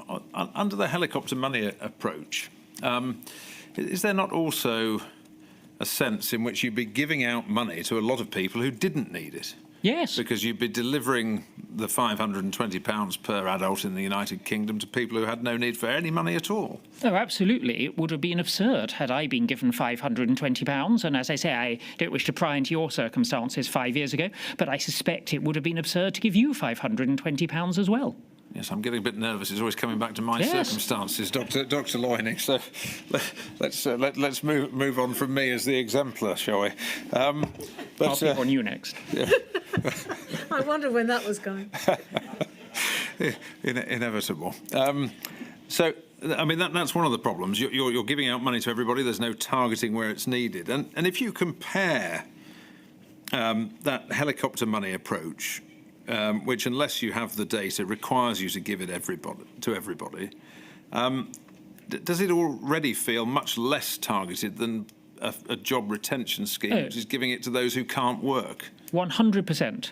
And we shouldn't forget the only country that used helicopter money was the country that didn't have a PAYE system that is a requirement to run a furlough scheme. Yeah. So in a sense, it's almost pointless to ask me about a scheme that no one in their right mind would choose. And we know empirically that no country that had the choice chose to use helicopter money rather than a furlough scheme. The only people who used helicopter money were people who couldn't run a furlough scheme. No. And I appreciate that's your view about it. No, that's an empirical fact. No, that is a pointless me asking you about it. Sorry. But this is an opportunity for you to explain why the Treasury took the approach that it did. So the country you're referring to is the United States. Yes. And even if the United States had wanted to have a job matching scheme, a job retention scheme, they don't have a PAYE tax system, is that right? Correct. They wouldn't have known who employed who? Correct. They wouldn't have been able to deliver the support. Correct. And so they were starting from a basis where they couldn't do it even if they'd wanted to. Oh, absolutely. They had not a chance of doing it. Yeah. And hence, when Bernie Sanders called for the British furlough scheme to be copied in the United States, there were some wry smiles in the Treasury because we knew that was impossible for them. And so is that why you say any sort of comparison between, well, the Americans did it this way and we should have thought about doing that? They did it that way because they couldn't do it any other way. Indeed. And what are, I mean, we've touched on some of them. Are there any other downsides to doing it the way the Americans did it, as far as you're concerned? Well, it would not have overcome the ability to reopen quickly because many of those people would have been made redundant. Anyone working in a restaurant would almost certainly have been made redundant under the American model because the employer would not have had any income to fund them. It would almost certainly have overloaded the welfare system, which is a problem we saw in the US. The US welfare system is much more complicated than ours because it's delivered at local level. But if we had have seen 4 million people lose their jobs, even if they'd have got other jobs a month or 6 weeks later, there'd have been a lot more universal credit claims to the point where it seems unlikely the system would have coped. Well, just pausing there, we heard some evidence last week about the uptick in universal credit claims in the early days of the pandemic, over 1 million extra claims, and that number of claims, it was said in evidence last week, risked knocking over the entire system. So if we had been talking about a situation where there had been many more millions of claims, your view was that was also undeliverable. Well, that was the advice we got from DWP. Now, I'm not a computer programmer. I know nothing about the scalability of UC, but DWP's advice was that if 4 million new claims came along in a month, that was, curtains for the system. And that's understandable. You can look up the number of people who usually claim, and you might say we need a margin of error 10 or 20 times bigger. It would have been bizarre for the British government to have specified a system with, a 1,000 multiple sort of margin. That would have been not a good use of taxpayers' money whenever UC was created. So there were other things that theoretically could be done if you take the view you need to do something. But you've explained the downsides of helicopter money Were there any other viable alternatives other than helicopter money and furlough?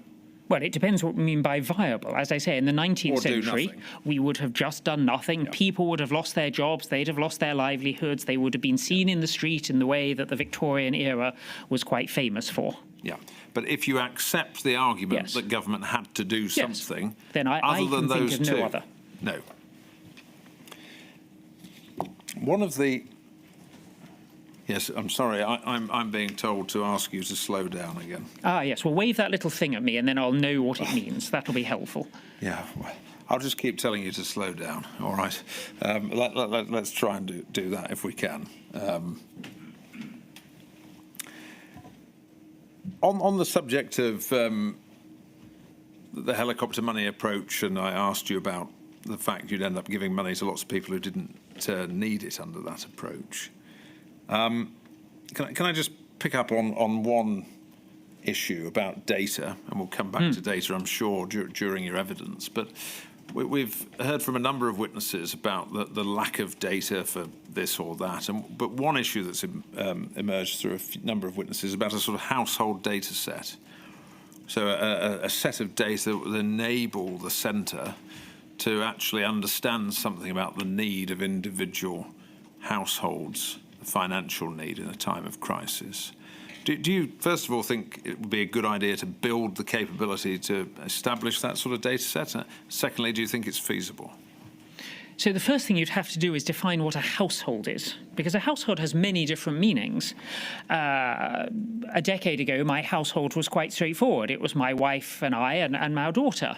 It's still my wife and I and our daughter, but she's now an adult. Are we one household, or are we? She's a working adult. Are we one household, or are we two households? If she then moves out and moves in a flat share, are they one household, or are they two households? I believe Facebook used to have the relationship status, it's complicated. And that's certainly true for anybody trying to devise a database based on households. So my biggest concern about it is we simply don't have an agreed definition of what a household is that is universal and covers all the myriad of different living arrangements we have. The second issue we have is how we would keep up to date who is living with whom. There is no requirement in Britain to tell the state where you live. It's hard to believe that we could keep that up to date. So it depends what you mean by a database. A database that is good enough on balance to inform policy, I think that is relatively straightforward.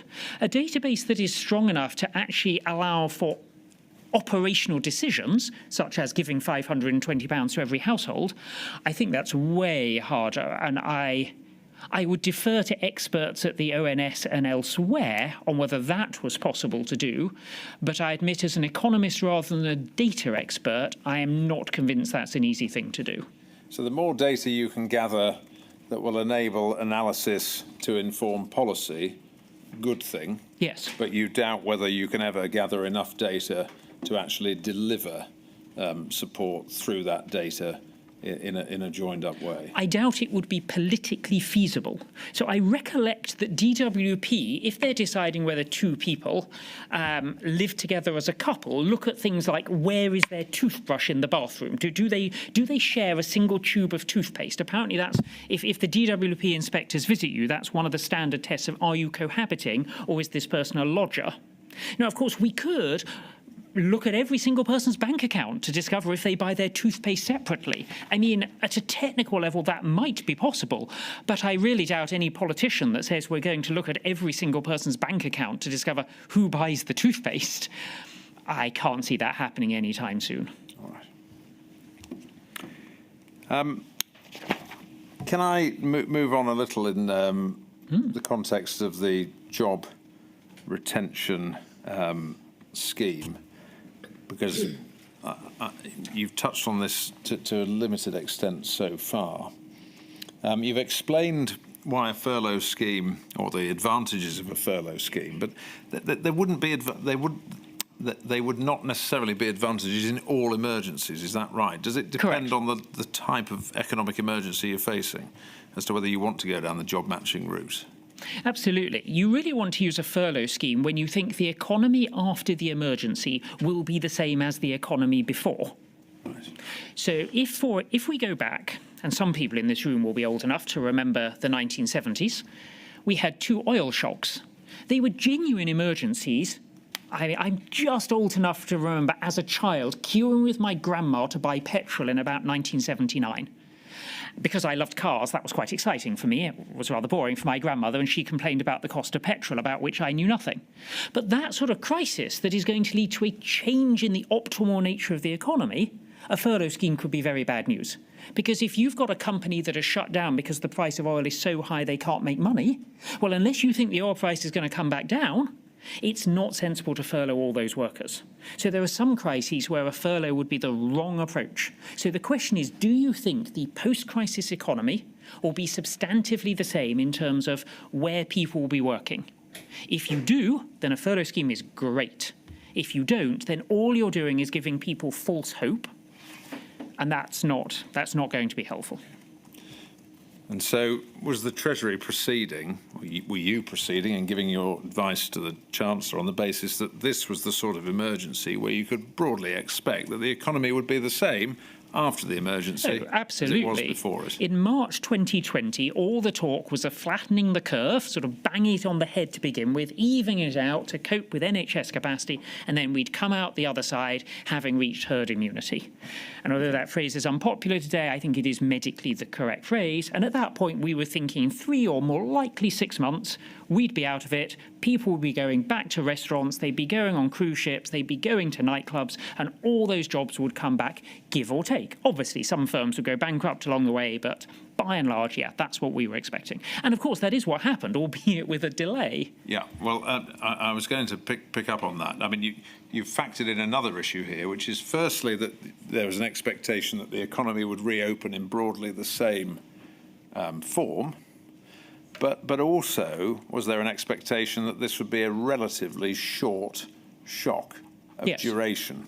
So is duration of the shock important to furlough?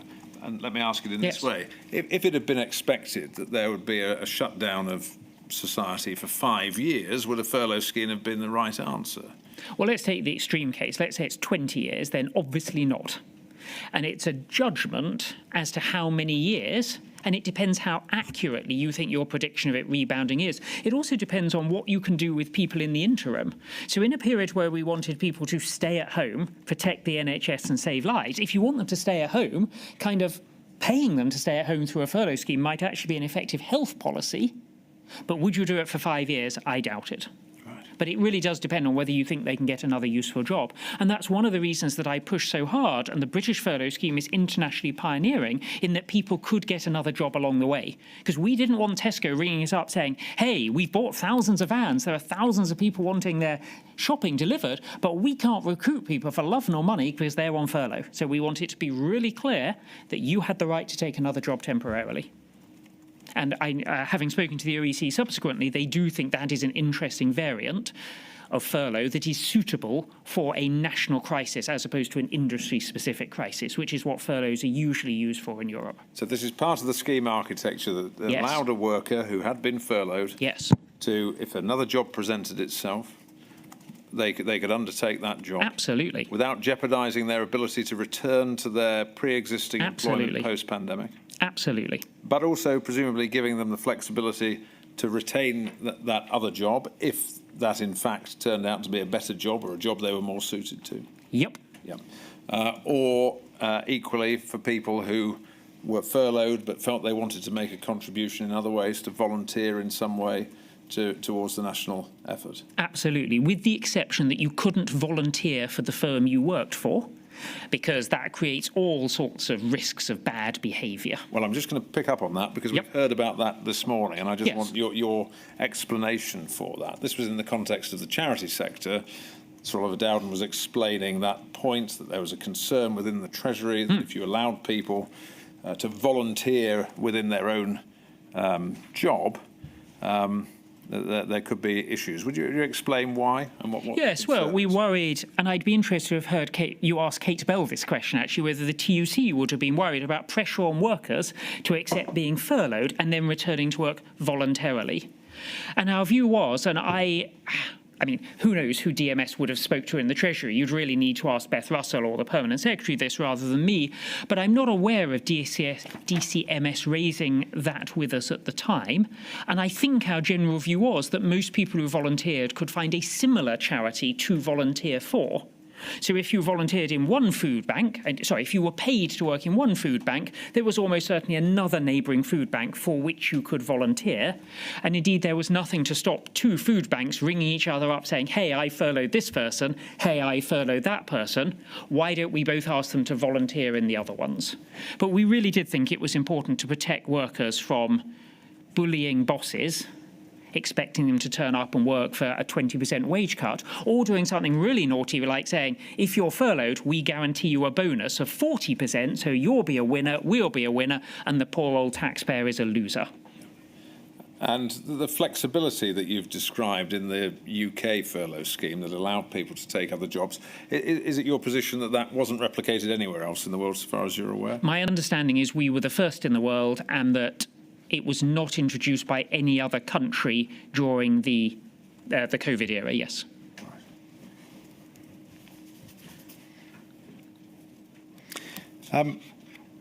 You've made the point about furlough can go on too long. Yep. Or the longer the emergency, the less likely it will be the right policy response. I just want to pick up on that in the context of the UK response and the UK scheme. Where do you stand on the question of whether, looking back, the scheme went on in the UK for too long? So with the benefit of hindsight, we could easily have ended it 3 months earlier. But that really is with the benefit of hindsight. I mean, you've heard Kate Bell say that the TUC were claiming that we were ending it too early. And they weren't alone in saying that at the time. And the cost of the final 3 months was pretty low. I give some estimates in my evidence of the fiscal benefit of ending it early, and it isn't high. So yes, with the benefit of hindsight, it could have been ended a little earlier, but the savings would have been small. Because the great thing about furlough schemes is they are self-tapering in the main. As soon as the company can reopen, they will resummon their workers because they make a profit out of their workers. Everybody employs someone for a reason. And so as soon as you're allowed to trade, by and large, you will resummon that worker. And therefore, the cost of keeping it going too long is pretty small. So the furlough scheme almost self-polices yes. Because ultimately you work on the basis, do you, that the employer business actually wants to go back to profitability and to start producing widgets again rather than remaining dormant for a longer period of time. It wants to make and sell pastries. However, there are some favour furloughs that we know are out there. Who you might have a member of staff who you know wants to retire, but they're an old family friend or a small firm, so you leave them on furlough because it costs you nothing. You will get some like that. So if we had a complete blanket open furlough where an employer could furlough anyone, then you would get some furloughs that would last forever. And towards the end, we would have had a high proportion of favour furloughs and the like at the end. And that's why when the scheme ended, we didn't see a rise in unemployment. So that's why you shouldn't simply have a British-style furlough system forever. The continental ones have more checks and balances in them. Were you yourself arguing, actually, that a decision should have been made earlier to announce that furlough would end at a fixed point? There would be a date in the future when it would end? Well, we agreed in the Treasury in the Easter that it would end that summer. I'd have to go back and check the notes to give you a definitive answer either way on that one. I mean, what's the advantage of providing that sort of certainty to business, that it's certainty the other way, that support's going to end as opposed to support's going to continue? Well, at one level, the two are the same thing. I mean, as Kate said, and the TUC was right, they were the first people to tell us that a lot of firms had 45-day notice periods of intention to make people redundant. And 45 days is almost 7 weeks. So it meant the government really should, if they can, be giving businesses 7 weeks notice. That would only give business 2 days to decide whether to make someone redundant. So we therefore need to give people 7 weeks notice.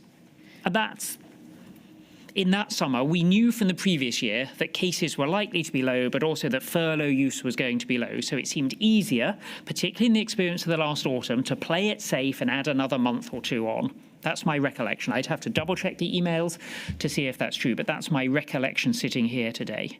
Yeah.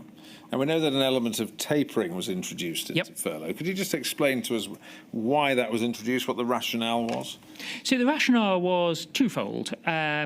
Firstly, that we started off with a 100% of cost of furlough being met by the government. We wanted this to be the no-brainer option for firms, because we wanted firms to say to workers, stay at home, your job will come back, you don't want to move house, you want to be in the same place. Just stay at home, protect the NHS and save lives.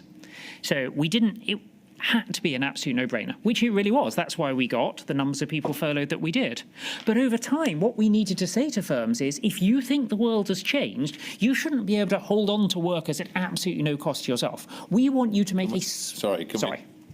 Just speeding up again a little bit, so we wanted to say to firms, it's exciting. We wanted to say to firms that if you want to retain this worker, you need to have a little bit of skin in the game. You've got to be saying to the world, yeah, I want to re-employ this person. I'm putting my money where my mouth is. Not too much money, not sums of money we don't think they have or can get hold of, but a little bit of something. And that is the continental model. Now, the continent started the other way. They started with their standard rules of furlough, which involved employer co-payment, but they soon gave up with them. And in a sense, that's the danger of preparing too much in advance. If you think you have a playbook, what you've got is the playbook for the last war, and you have to change it.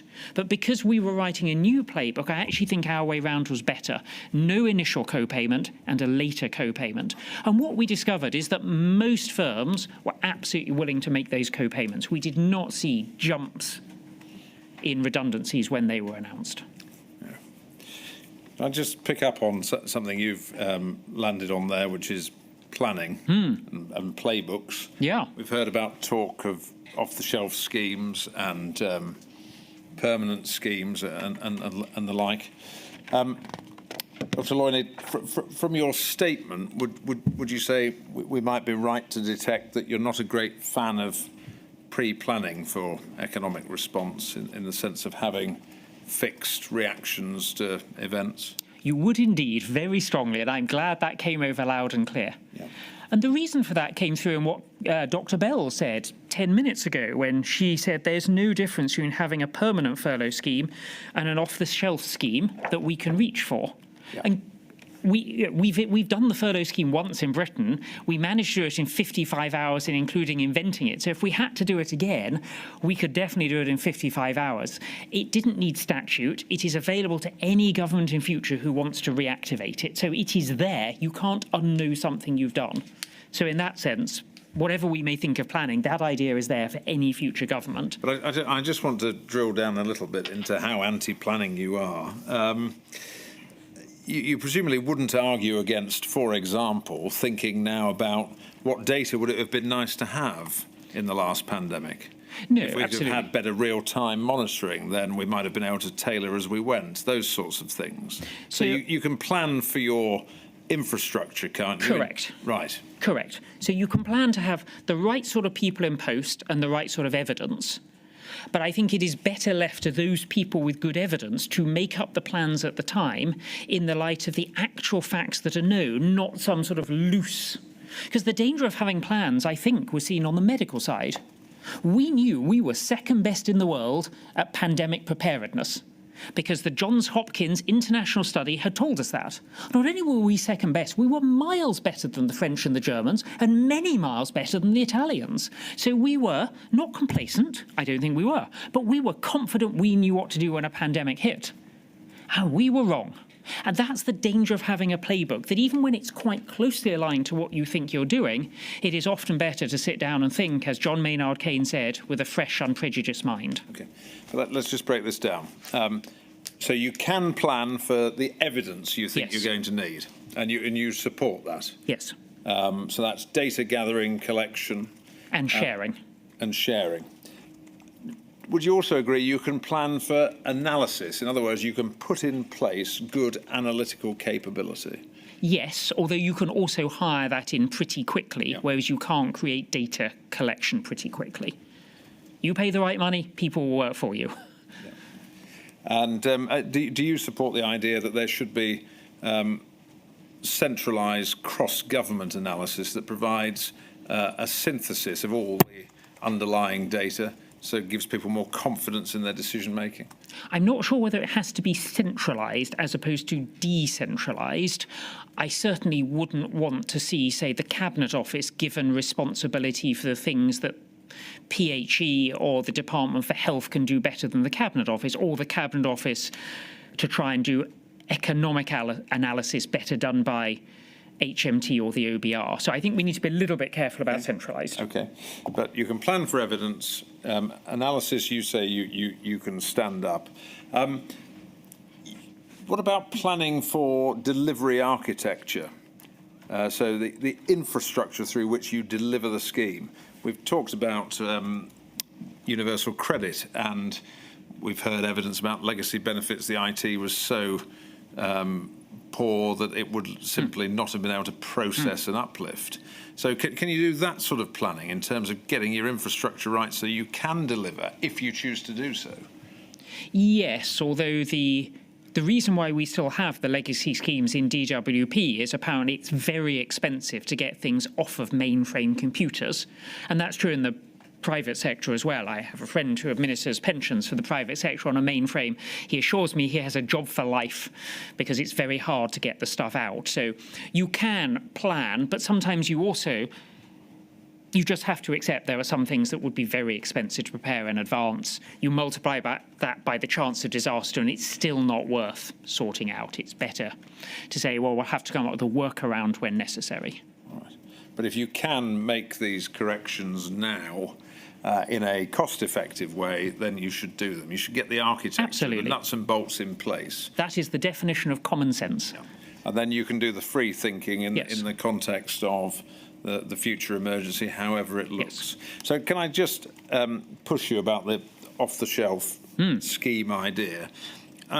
For it or against it? Should there be not a predetermined plan that you will deploy a labour support scheme in a future pandemic, but should there at least be a basic playbook of this is how you do it?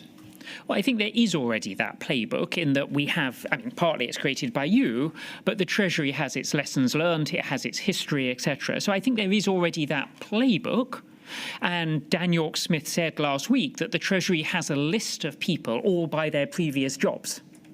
So that if Tom Hemingway is still somewhere in government as the senior civil servant who held the pen throughout COVID, he will get a phone call from someone saying, hey, Tom, we need to talk to you. And even if he isn't still working in government, so long as he's alive, they will track him down. And I'm not saying that's because they can snoop on him, but you can find most people these days pretty easily.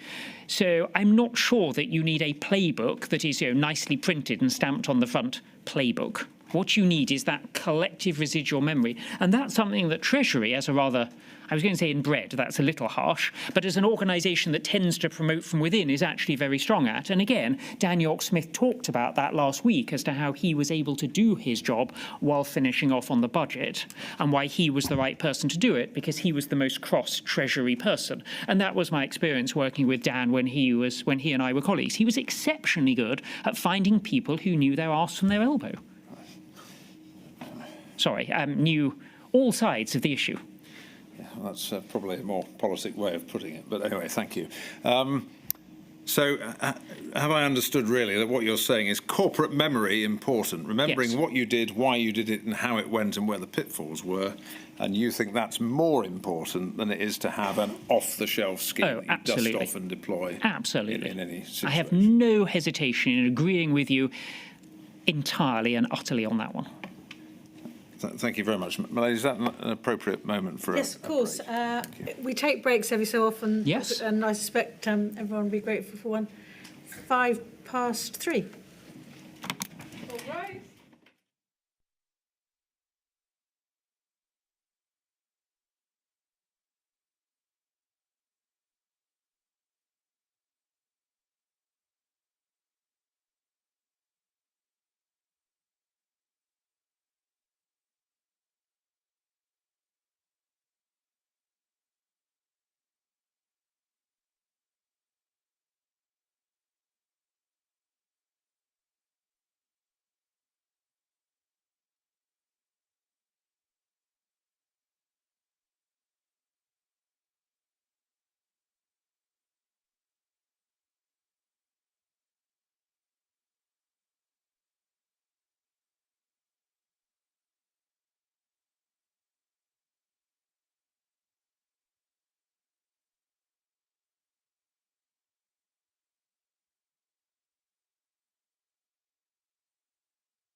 all of the partners which work with them. However, they did raise the Adoption Special Guardianship Support Fund, recognising the quantum in resource isn't there and also the demand is so high. Would he meet with the all-party parliamentary group on adoption and permanence to talk about the future of the fund and work with people who've lived experience to ensure that we get it right in the future? I know that my honourable friend has been a long-standing campaigner and champion for these issues when I was doing the independent review of children's social care. She was a powerful voice advocating for support for adopters at that stage and has continued to. I would gladly speak to and meet with the all-party parliamentary group in the future. Jim McMahon. Number 11, sir. Minister. Thank you, Mr. Speaker. In 2017, the government's spending watchdog estimated free schools would create 57,500 surplus places. This government took the sensible, pragmatic decision to pause a number of free schools due to consider real concerns about value for money. We recognise the need for clarity and will provide a substantive update on this and other projects in the mainstream pipeline review very soon. Ma'am. The previous government announced the free schools for sixth formers over 2 years ago. This government announced a review into that programme now over a year ago. But it does mean that the local authority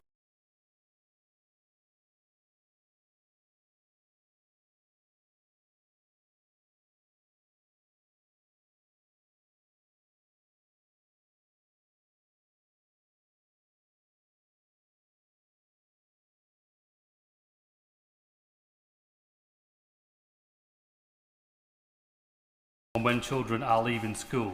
Actually, so few vacancies now get advertised in July and August. The highest number of vacancies are in February, 6 months after young people have left school. Surely there's a mismatch.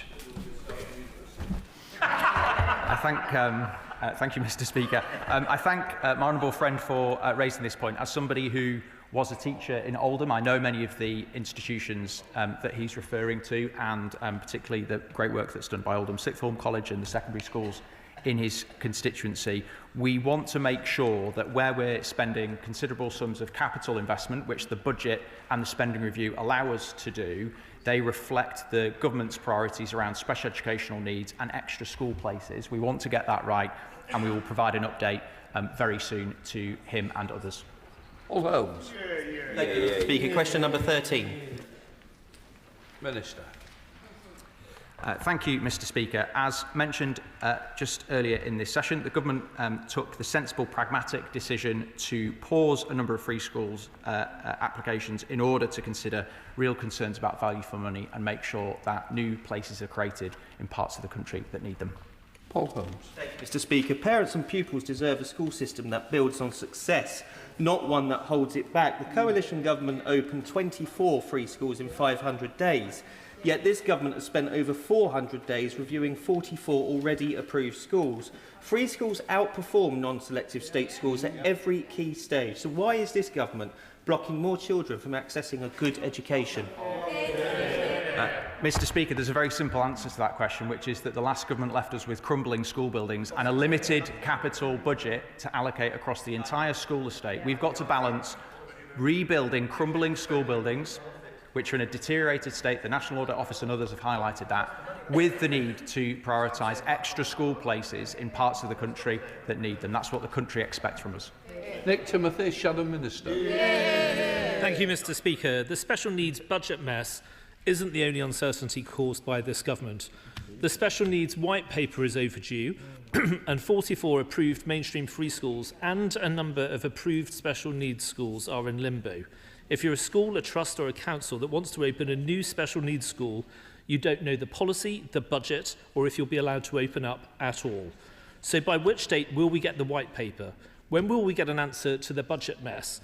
And when will we be told if those free schools can go ahead?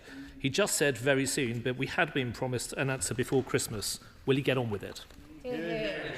Thank you, Mr. Speaker. The reason this government needs to create a policy and a budget for this system is because it was left in a complete mess. And the former Education Secretary stood at this dispatch box not that many months ago, described it as a lose-lose-lose situation. Getting the special educational needs system right and fixing it will take time. We have already put £740 million capital into the system already. There is a list, as the Right Honourable Member highlighted, there is a list of special school projects that are there. We are looking through those now. We'll make a decision very soon. George Fenton. 14, Mr. Speaker. Minister.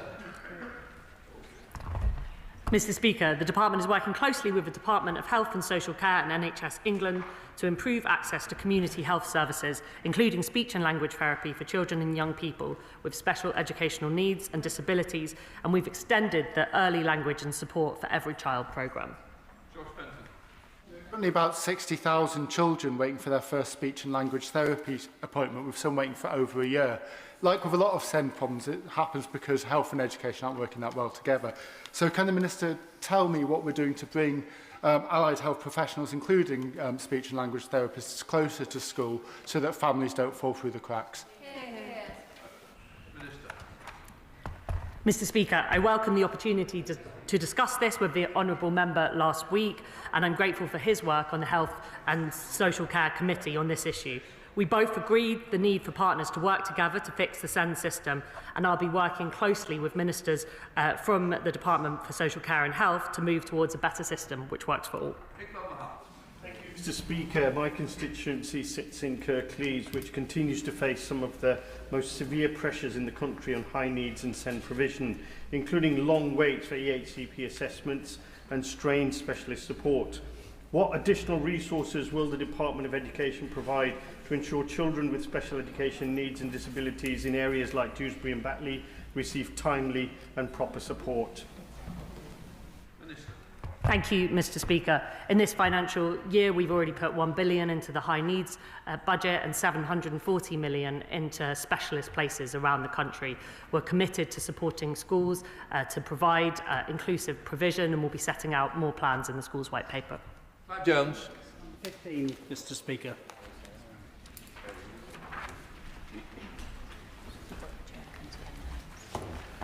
Mr. Speaker, we're committed to investing and improving the SEND system.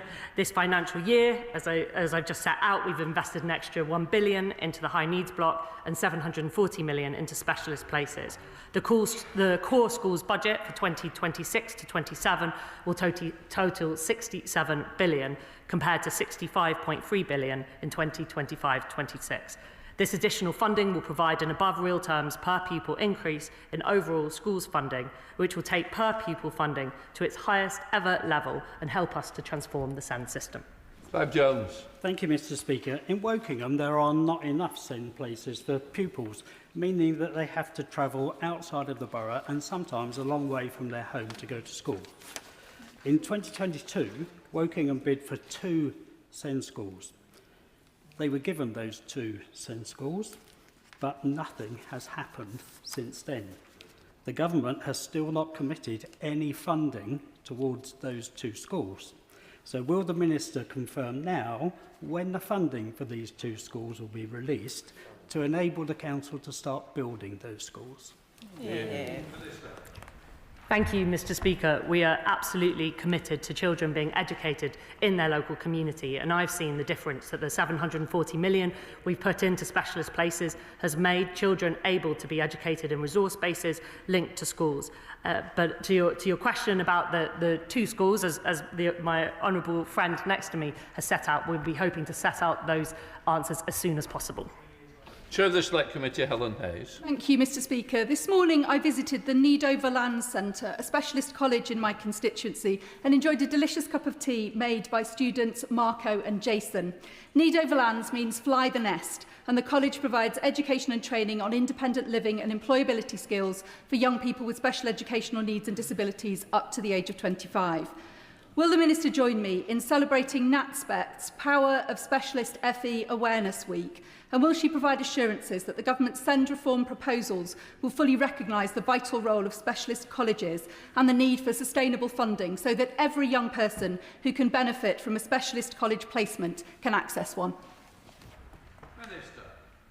Thank you, Mr. Speaker. I would very much like to celebrate this week and agree on the importance of access to specialist colleges and to support for children into work. And I visited specialist provision where I've seen how proud head teachers are to support children into supported internships, to support them onto their next steps. They're doing incredibly important work. And our schools white paper is looking at how we support children with special educational needs to thrive into adulthood. John.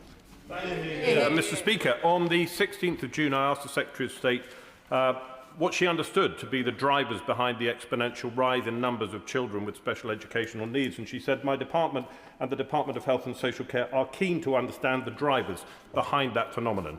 Can I ask what work she's done in the intervening 6 months and what she understands better today than she did on the 16th of June? Mr. Speaker, we are absolutely committed to supporting children with special educational needs and to understanding why we're seeing increases. A lot of the evidence is saying we are a lot better at diagnosing and understanding their needs, which is a positive thing, but we are continuing to work with colleagues in health to review the evidence and to understand how we can best intervene and support children, and critically not have to wait for a diagnosis, but to be able to support children at the point that needs emerge.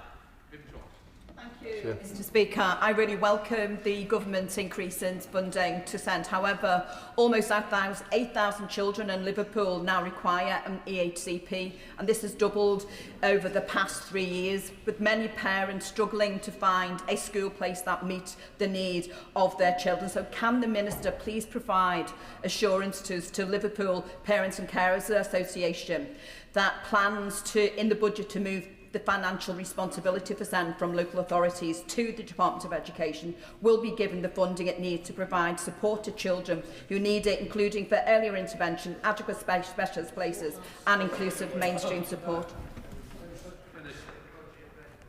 Mr. Speaker, I can assure my honourable friend that we are already investing in special educational needs and we will continue to invest in special educational needs. Jonathan Brash. Question number 19, Mr. Speaker. Minister. Thank you, Mr. Speaker. Learning to enjoy books is a critical foundation for every child. So as we get ready for the National Year of Reading in Hartlepool and across the country, our new Best Start in Life family hubs will support families to read, and new books and libraries for schools will ensure the benefits of reading reach right into adulthood. Jonathan Brash. Thank you, Mr. Speaker. My constituent, Lindsay Hogg, has successfully brought a Penguin Little Library to her community in Hartlepool. Designed to celebrate Penguin's 90th anniversary, they aim to promote a joy of reading. Now, Hartlepool Council leader Labour's Pamela Hargreaves, inspired by Lindsay's brilliant work, has promised to expand this excellent idea right across the town. Does the Minister agree with me that this fantastic initiative will help families with access to books, inspire a love of reading, and will she commit to visiting Hartlepool to see these little libraries for herself? I do agree. I would love to come and visit, and I congratulate Lindsay Hogg and Hartlepool Council for this brilliant idea. And Mr. Speaker, Matilda is one of my favourite Penguin books, and can I say it's a perfect allegory for our times. Smart women who love reading, standing up to snake oil salesmen and bullies. Gregor Mahindra. Mr. Speaker. Reading to children at the start of nursery and school is especially important for those that suffer from special educational needs. As we heard last week, the OBR has questioned the £6 billion taken away from local authorities. I know that the whole House wants to resolve the issue about SEND, so can the Minister give assurance about when we will get further details to make sure by 2028 the whole sector knows how each child is going to get the best provision possible, especially those in South West Hertfordshire? I've answered his question already today, so I will simply say this government is completely committed to ensuring that every child gets the best possible start in life, including repairing the broken system of family support services decimated by the Conservatives opposite, and ensuring that every single child has the opportunity to read, to talk to their friends, to play, to communicate and to get ready for school and have the best possible start in life. Vicky Slade. Thank you, Mr. Speaker. Over the last 16 months, I've visited...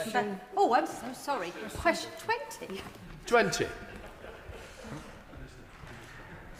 Mr. Speaker, I've seen the difference that fully accessible schools make for young people. Pupils have proudly shown me the sensory spaces they use to help self-regulate, and schools have helped create inclusion hubs supporting young people to thrive. The department's invested £740 million in high needs capital to support children and young people with SEND, including through adapting classrooms to improve accessibility. Vicky Slade. Thank you, Mr. Speaker. Over the last 16 months, I've visited most of my 42 schools, some more than once. So I've seen some really effective schools using occupational therapy principles, such as removing sensory triggers, updating lighting and layouts. In Coal Hill First School, they've simplified and replicated the decor throughout a child's progress through the school and are looking to invest in wooden and natural materials to create a calming environment. But, Mr. Speaker, the schools in Mid Dorset and North Poole receive over £2,000 per pupil per year less than in other parts of the country. So there's little left for this sort of project.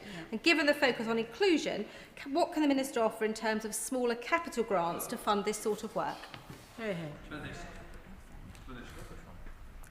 Mr. Speaker, I thank the honourable member for sharing those wonderful examples of best practice, and that's the work we want to do to ensure that all of our schools are inclusive, and there's obviously a lot to learn from your constituency. My honourable friend will be bringing forward an estate strategy, and we continue to invest in specialist places within mainstream schools. Thank you, Mr. Speaker. Failed, humiliated and made feel too much trouble for schools to look after. That's how one Derby mum says her son and she felt, he has cerebral palsy and was offered a school place a staggering 14 months when he was out of school, and it still didn't meet his needs. Does the Minister agree that we urgently need to invest in schools to make sure the facilities are fit for these children who have special educational needs to be able to attend fully? Mr. Speaker, I'm so sorry to hear that story, and sadly I've heard too many like that of children who are kept out of education because schools are not able to meet their needs. That's the legacy we inherited, and that's why we are investing £740 million into improving the accessibility of our school buildings. David Hines. Number 21. Harry State. Thank you, Mr. Speaker. Last month, the Independent Curriculum and Assessment Review published its final report, and I'd like to reiterate my thanks to Professor Becky Francis and the panel for all of their work. We will reform Progress 8 to balance a strong academic core with breadth and student choice, so that every child can both achieve academically and thrive personally, and we will consult on this shortly. Damon Hines. Mr. Speaker, Professor Francis was clear that the EBAC grouping should be kept in the Progress 8 measure under the heading of academic breadth. The government has overruled this review, which is quite a big thing to do. The Secretary of State herself, I believe, used to be a student of modern languages. Have they learned nothing from their terrible error in 2004, or what does she have today against modern languages and humanities?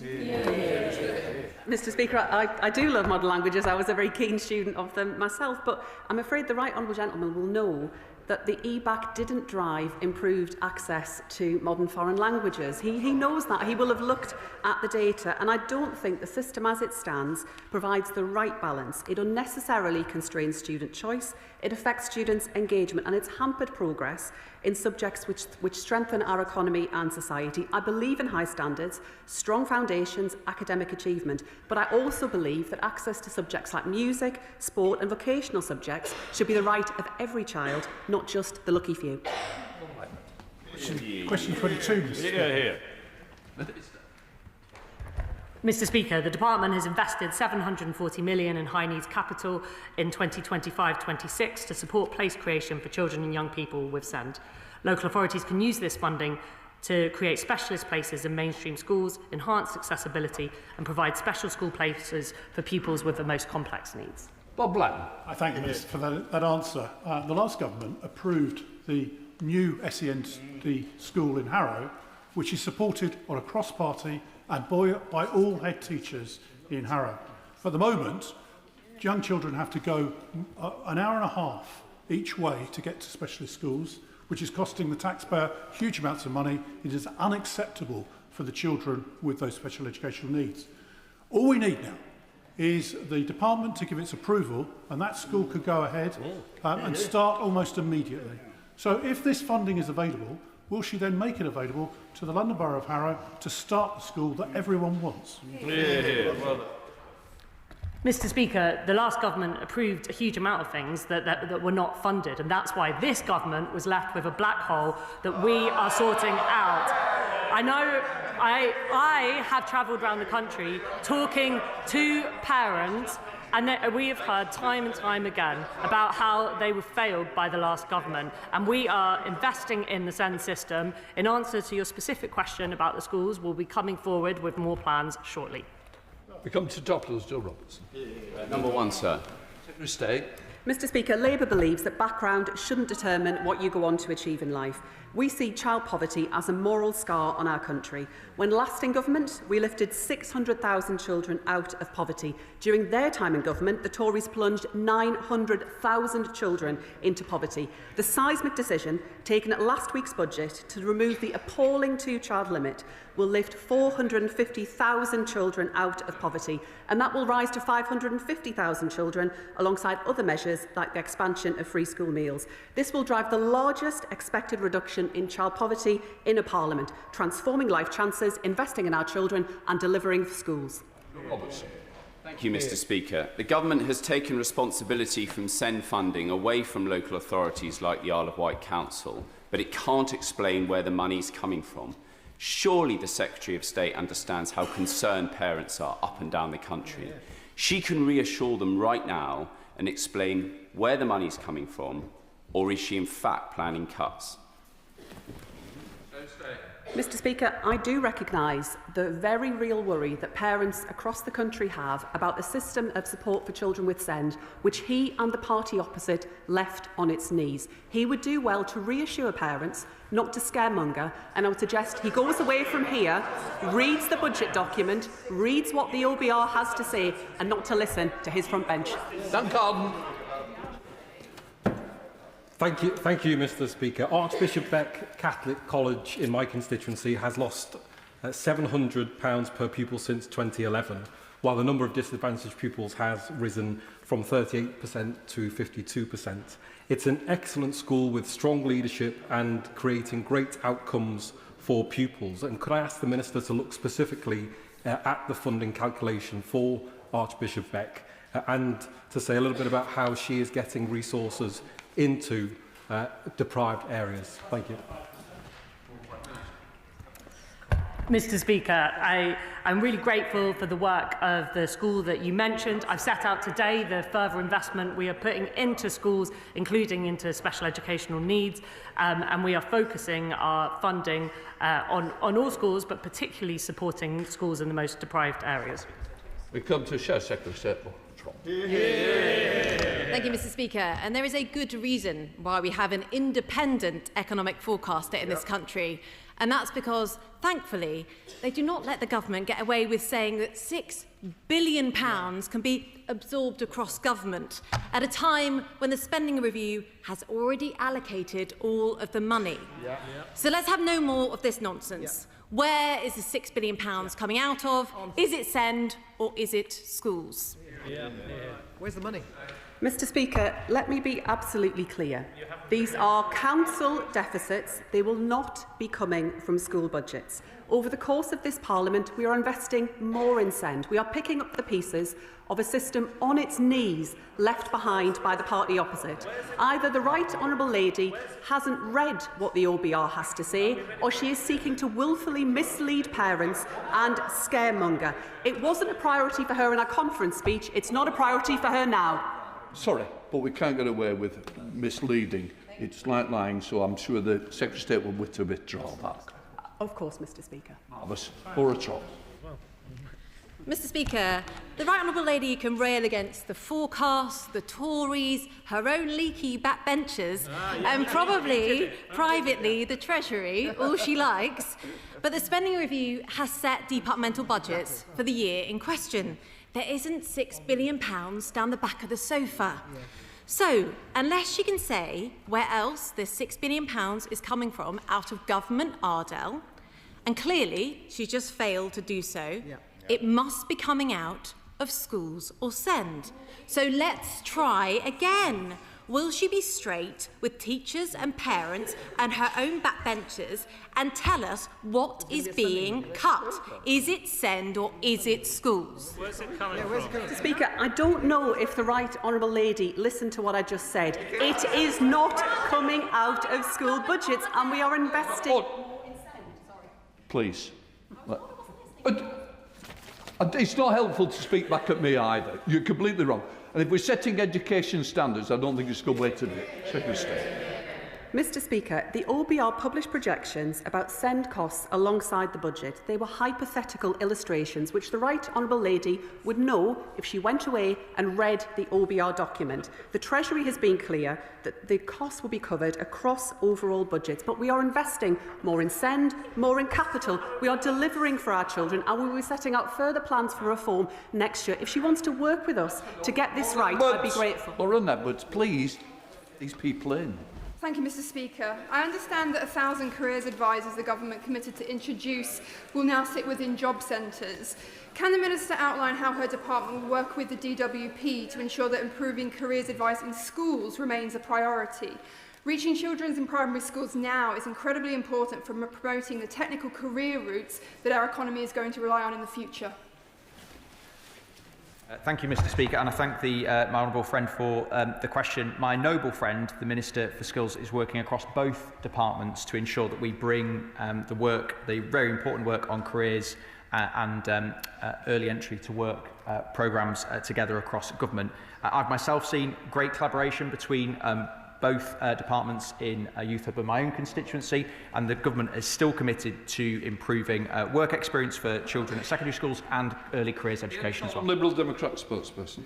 Thank you, Mr Speaker. We found out last week that the International Student Levy will raise £445 million from our universities, but only 1% of that will go to the maintenance grants that ministers have claimed to justify this damaging tax on our universities. Worse still, the flat fee design hits hardest those universities doing the most to serve students from disadvantaged backgrounds. So can the Secretary of State tell us, will more or fewer disadvantaged students access university as a result of this policy?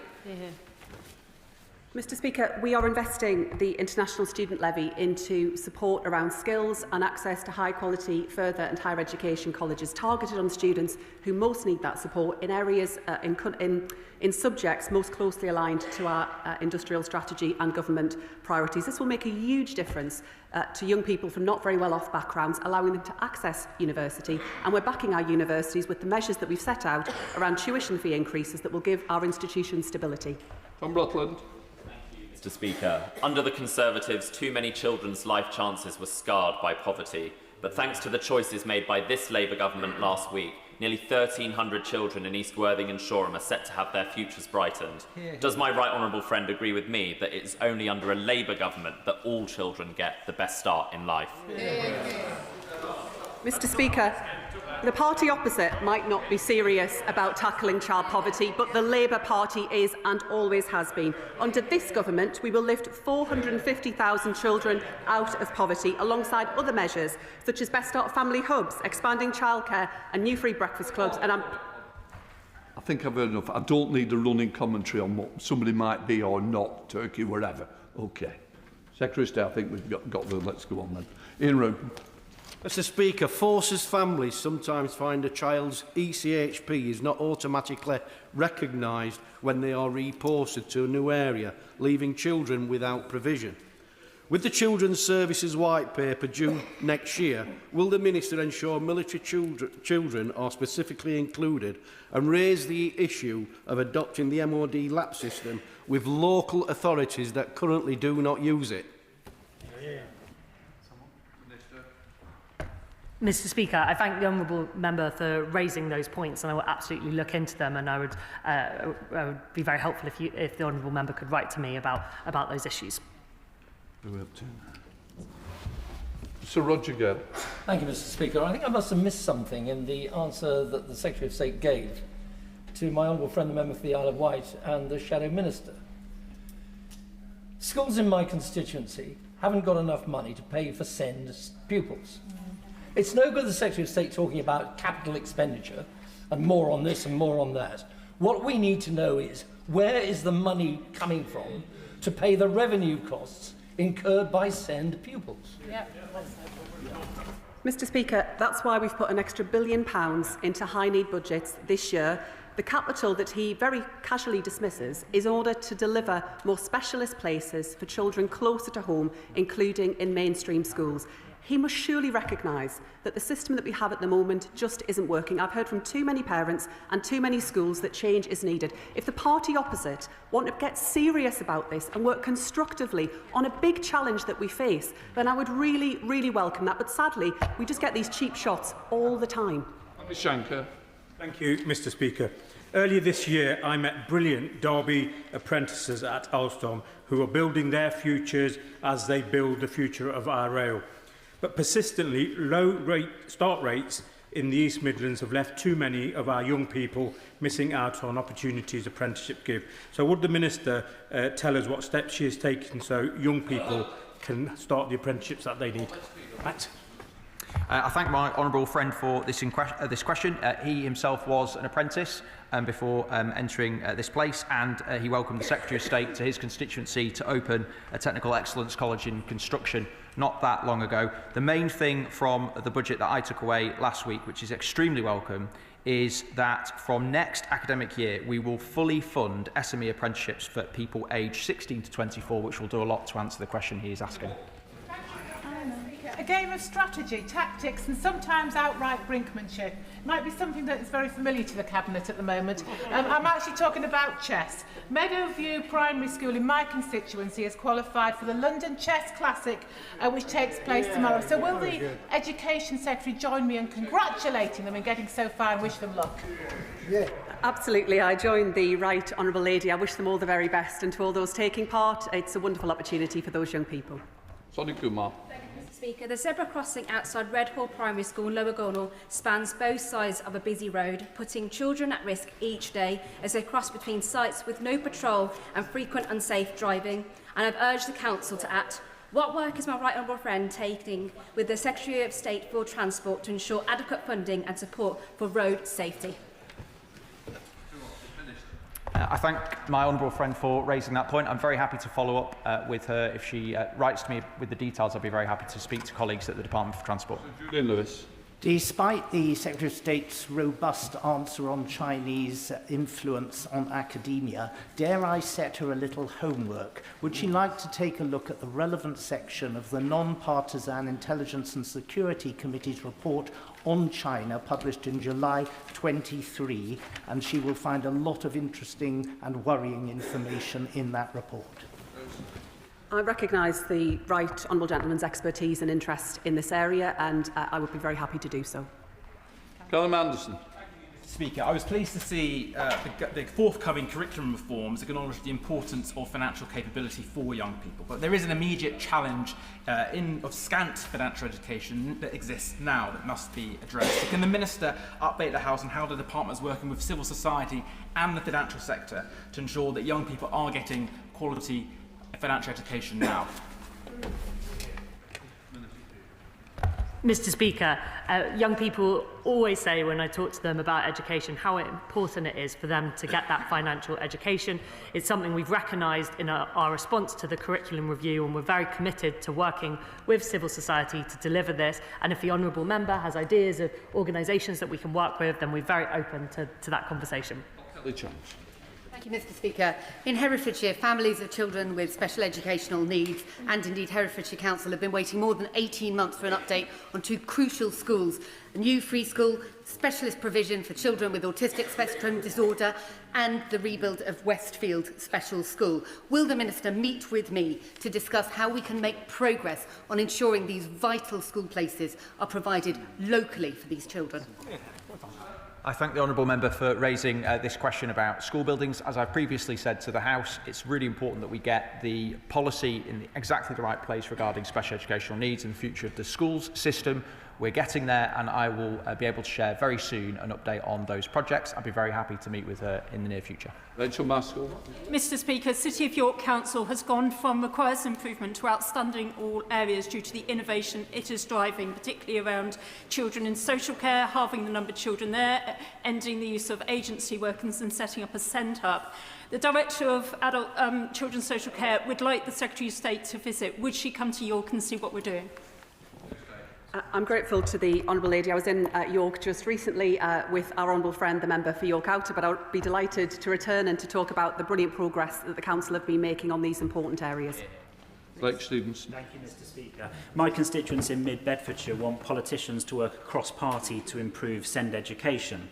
Is the Secretary of State committed to working cross-party? And if so, what steps is she taking to do that?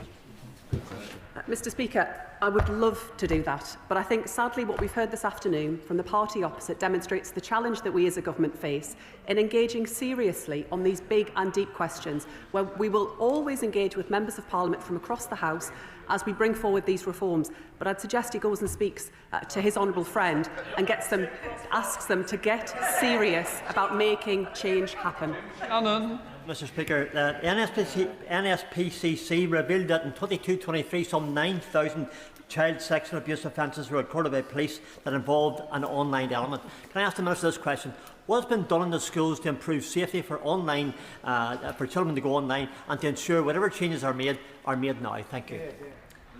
I thank my honourable friend for that important question. Strengthening our child protection system is a key priority for this government. We'll be bringing forward plans for the Child Protection Authority very soon. The Children's Wellbeing in Schools Bill has a number of measures in it, unfortunately being blocked and frustrated by colleagues in other corners of this House, which would make a big difference to the safety for children across the UK.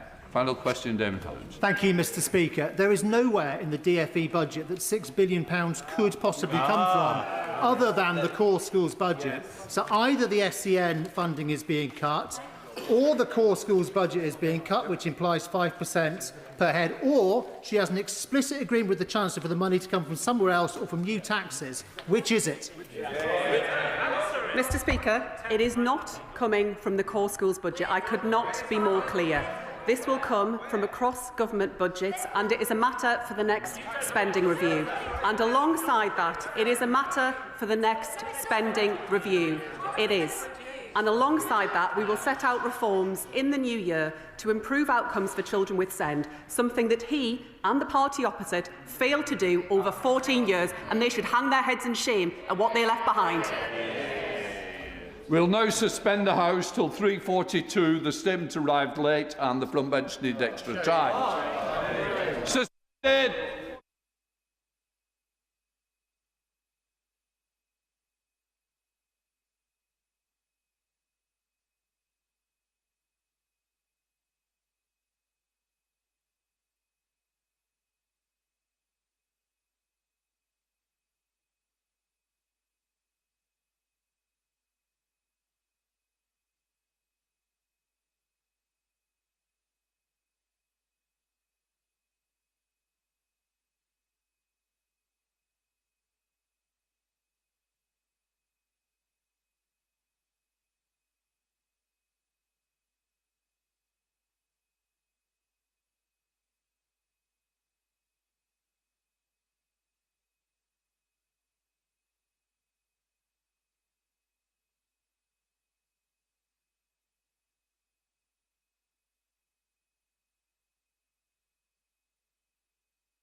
We now come to the statement.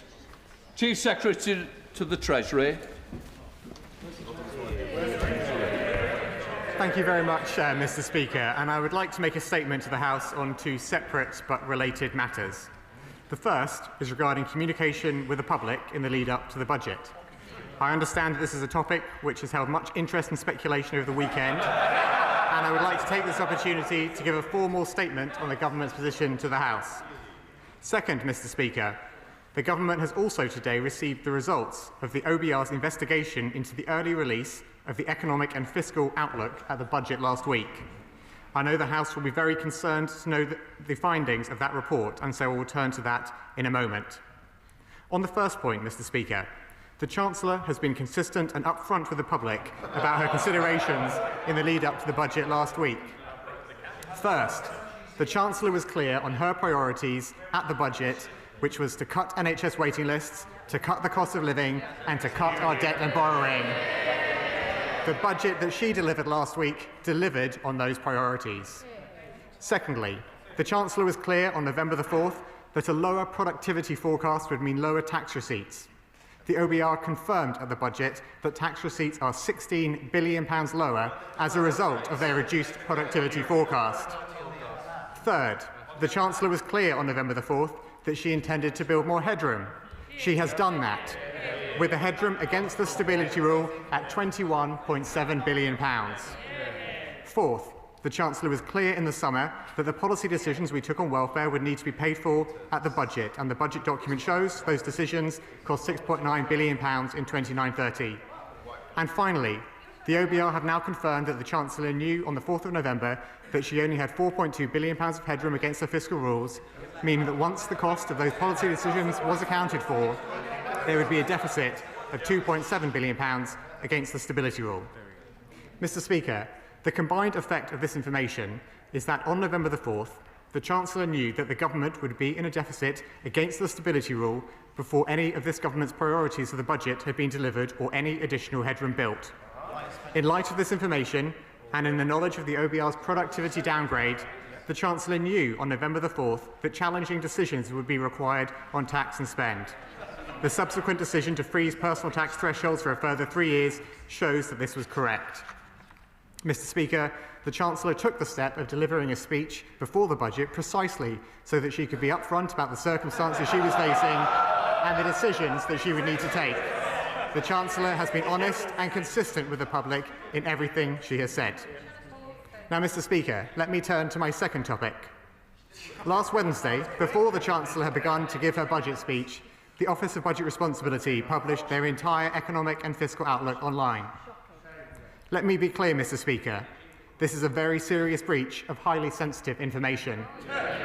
It is a fundamental breach of the OBR's responsibility.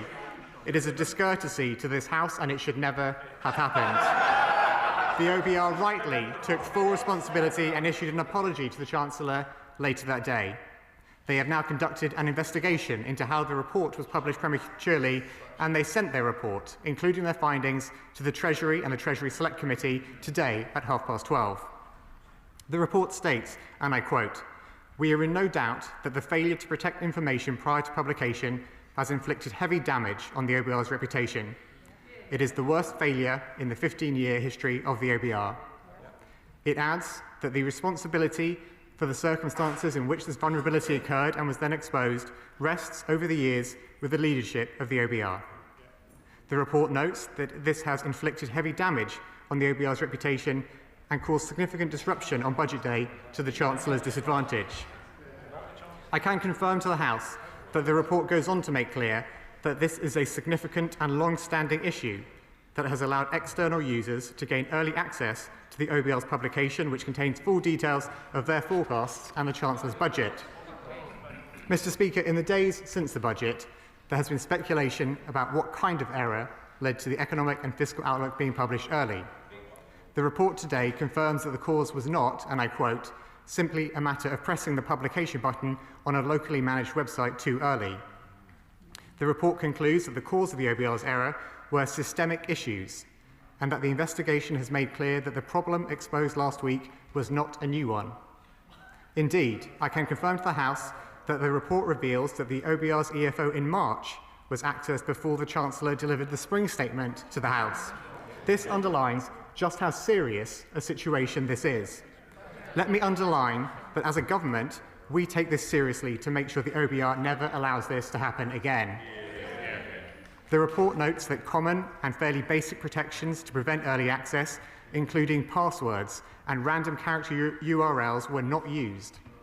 It further notes 2 configuration errors, which were not understood by the OBR's online publishing function, prevented the safeguards within their online publishing software from being effective. Mr. Speaker, I'm also very concerned to share that the report notes, and I quote again, "It is very likely that the weaknesses that caused the premature access of the November 2025 Economic and Fiscal Outlook were pre-existing. Indeed, it appears that the March 2025 Economic and Fiscal Outlook was accessed prematurely." Mr. Speaker, these findings are very serious indeed. That market-sensitive information should have information should have been prematurely accessible to a small group of market participants is extremely concerning. That it might have been the case on more than one occasion is even more severe. We do not know at this stage the extent to which market behaviour may have been affected on this or other occasions as a result of information being available early. But I do want to share one further bit of information from the report with the House today. On the morning of the budget, the first IP address to successfully access the EFO had made 32 prior attempts that day, starting at around 5 a.m. Such a volume of requests implies that the person attempting to access the document had every confidence that persistence would lead to success at some point. And this unfortunately leads us to consider whether the reason they tried so persistently to access the EFO is because they had been successful at a previous fiscal event. At this time, Mr. Speaker, we do not have the answers to all these questions, but I can confirm the Treasury will be making contact with previous Chancellors to make them aware of the developments that relate to previous fiscal events. The OBR have rightly conducted their internal investigation as quickly as possible, and it is right that both the Government and the Treasury Select Committee now take time to consider the report and its findings. The Treasury Select Committee will have the opportunity to carefully question the OBR tomorrow at their post-budget hearing. Furthermore, in response to the recommendation in paragraph 3.4 of the report that the problem exposed last week was not a new one, I can confirm to the House that the Government will be working in conjunction with the National Cyber Security Centre to take forward the recommendation that a forensic examination of other fiscal events is carried out, although let me specifically note for the House that the report finds no evidence of hostile cyber activity. In addition, the report says that they could not, in the time available, carry out a deeper forensic examination of other recent economic and fiscal outlook events, and we recommend that such an exercise is, with expert support, now urgently carried out. Mr. Speaker, we will make sure that work is carried out urgently. We will look at wider questions of the systemic risk that this incident has uncovered, including the report's conclusion that the OBR's information security arrangements should have been regularly re-examined and assured by the management of the OBR. This government is committed to the independence of the OBR and its role at the heart of economic and fiscal policy making. The Chancellor and the whole of the Treasury value the independence of the OBR, and we have valued the constructive relationship we have had with them over the past 16 months in challenging economic times. The strength of that institution is a vital pillar in the government's economic and fiscal policy making, and we will respond to this matter with the seriousness it demands.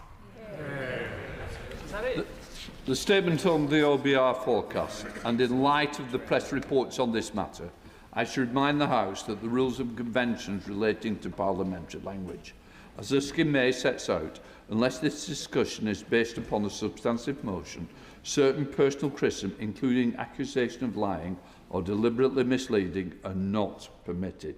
And I know the House will want to be at its best, and we take this very seriously. I now call the Shadow Chancellor Mel Stride. Thank you, Mr. Speaker. And can I begin, Mr. Speaker, with the matter of the OBR leak report, to say that we will, of course, study that report in detail. But can I also seek the immediate reassurance from the Right Honourable Gentleman that his concluding comment in that regard, and I quote, "We will respond to this matter with the seriousness it demands," will not include scapegoating the OBR to distract from the serious questions surrounding the handling of the budget by the Chancellor, Ministers, the Treasury and Number 10. And so, Mr. Speaker, turning to the other matters the Chief Secretary addressed in his statement, we expect those in positions of power to act with transparency, openness and integrity. But it is increasingly clear that in recent weeks the conduct of people in government fell short of those standards. This is not just my view. Indeed, a member of the Cabinet is quoted in the press today saying, and I quote, "The handling of this budget has been a disaster from start to finish."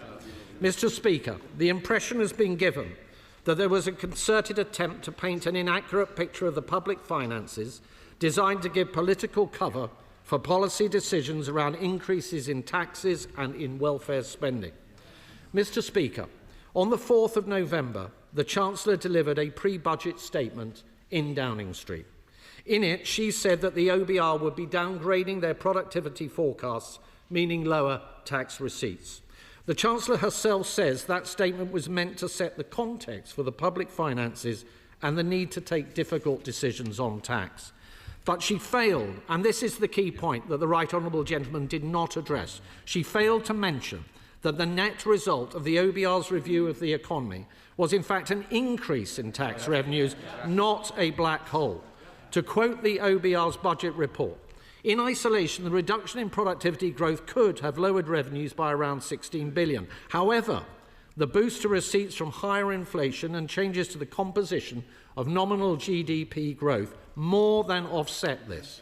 The Chief Secretary argues that there was a need to increase headroom, but that was not the justification for tax rises which was given before the budget, although it is effectively an admission that the decision to leave such a small headroom at the last two fiscal events was irresponsible.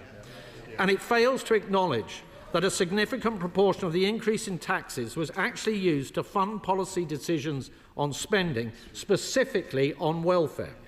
Mr. Speaker, on the 14th of November, the media were briefed that income tax rates would not be increased following the improved forecast from the OBR. We now know this was simply false. As I pointed out in my letter to the OBR before the budget, the finalised pre-measures forecast came weeks before this on the 31st of October. Even after the budget, in a Guardian interview, the Chancellor said income tax rises had remained on the table well into November, quote, because we didn't know the size of the downgrade in productivity. That is not true. Since then, on Friday, the OBR took the unprecedented step of publishing their estimates for headroom in each of their pre-measures forecast rounds. As a result, we now know that at no point was there a deficit of the scale suggested to the media. So can I ask the Chief Secretary, why did the Chancellor claim that she did not know the size of the headroom forecast by the OBR in November when their final forecast was submitted on the 31st of October? At what point were the Cabinet informed that the forecast still showed a surplus? And why did the Chancellor suggest that the OBR's review of the economy had led to a significant deterioration in the public finances? We now know that the briefings to the press were not just inappropriate, they were inaccurate. Those briefings can only have come from inside government. So can the Chief Secretary finally give us a clear answer? Was the Chancellor aware of those briefings and did she authorise them, yes or no? Can he commit to a full investigation by both the Permanent Secretary and the Financial Conduct Authority into those briefings? And can he explain why the Chancellor chose to opine repeatedly on the OBR's forecasts before the budget when those forecasts are provided to her in strictest confidence? Mr. Speaker, the Chief Secretary to the Prime Minister claimed this morning that the OBR's publication on Friday was simply responding to a request from the Select Committee. But the OBR's report on Wednesday said that it planned to write this letter already. So can the Chief Secretary confirm that in fact it was a proactive choice by the OBR to publish that information, clearly suggesting that the OBR were concerned that the record as to who knew what and when would otherwise be less than clear? Mr. Speaker, it is a matter of profound regret that while the Chancellor chose to appear before the media yesterday, she did not see fit to appear here today. The Chancellor's credibility is in tatters, and to the long list of her failings in respect to these matters should be added that of disrespecting this House.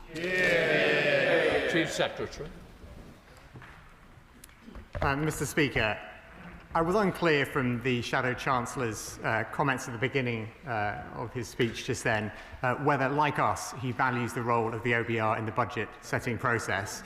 We value its independence, we value its integrity, and that is why we take what happened last Wednesday with the utmost seriousness, and we are determined to pursue it. Mr. Speaker, the Shadow Chancellor went on to make a series of other points which I will address, but what he fails to acknowledge is that the productivity downgrade was real. The £16 billion hit to the forecast as a result of productivity downgrade was real. And I wonder why he doesn't want to acknowledge that, Mr. Speaker. Could it be because the productivity downgrade was a result of things his government did over the 14 years that they were in office? Could it be the fact that the productivity downgrade was the result of a review by the OBR of policies including cuts to public investment, the mishandling of Brexit, the record of the previous government? That is perhaps, Mr. Speaker, why he doesn't want to acknowledge that point. But, Mr. Speaker, the productivity downgrade, £16 billion, was real. The need to build headroom was crucial. Those were principles that guided the Chancellor going into the budget, as well as the importance of cutting the cost of living, cutting NHS waiting lists and cutting government borrowing. And, Mr. Speaker, the Shadow Chancellor will remember from when he was in government under the Conservatives that the process with the OBR and the Treasury is an iterative one that runs up until budget day. And when the Chancellor delivered her budget alongside the Economic and Fiscal Outlook, which was published, as we have discussed today, slightly early, that set out the context of the decisions that she took. He raised the question about information security, and he will have received, I'm sure, the letter from the Permanent Secretary to himself sent on November the 25th, which says that as Permanent Secretary, I, in this case the Permanent Secretary, place the utmost weight on budget security and will continue to keep all aspects under review to ensure the integrity of the budget process. And finally, Mr. Speaker, the Shadow Chancellor asked where the Chancellor is today. I'm very pleased to tell the House that the Chancellor has been at the Wales Investment Summit today, following the announcement yesterday of £1.4 billion of extra investment into Wales, just the latest in £16 billion of new investments announced since the summit was launched. We come to the Chair of the Select Committee, Dame Meg Hillier. Thank you. Members have got to learn you can't run in front of other members when they're speaking. Please, it's really bad on TV and it's not courteous. Dame Meg Hillier. Thank you, Mr. Speaker, and I too welcome the fact that the OBR have put this report out so quickly so that it can put its house in order and make sure this must never happen again. But I have been saddened and troubled by the number of leaks, advertent and inadvertent, that have come out during the budget process. So will the Chief Secretary please assure the House that there will be proper discussion in government about how to prevent this? And I only need to point him to the words of the Permanent Secretary at the Treasury to the Treasury Select Committee on the 12th of February this year, where he was very clear that leaks can be market moving and they must not happen. And let's be clear that the DMO was still trading during the process of this budget and selling gilts at a higher price as a result. Chief Secretary.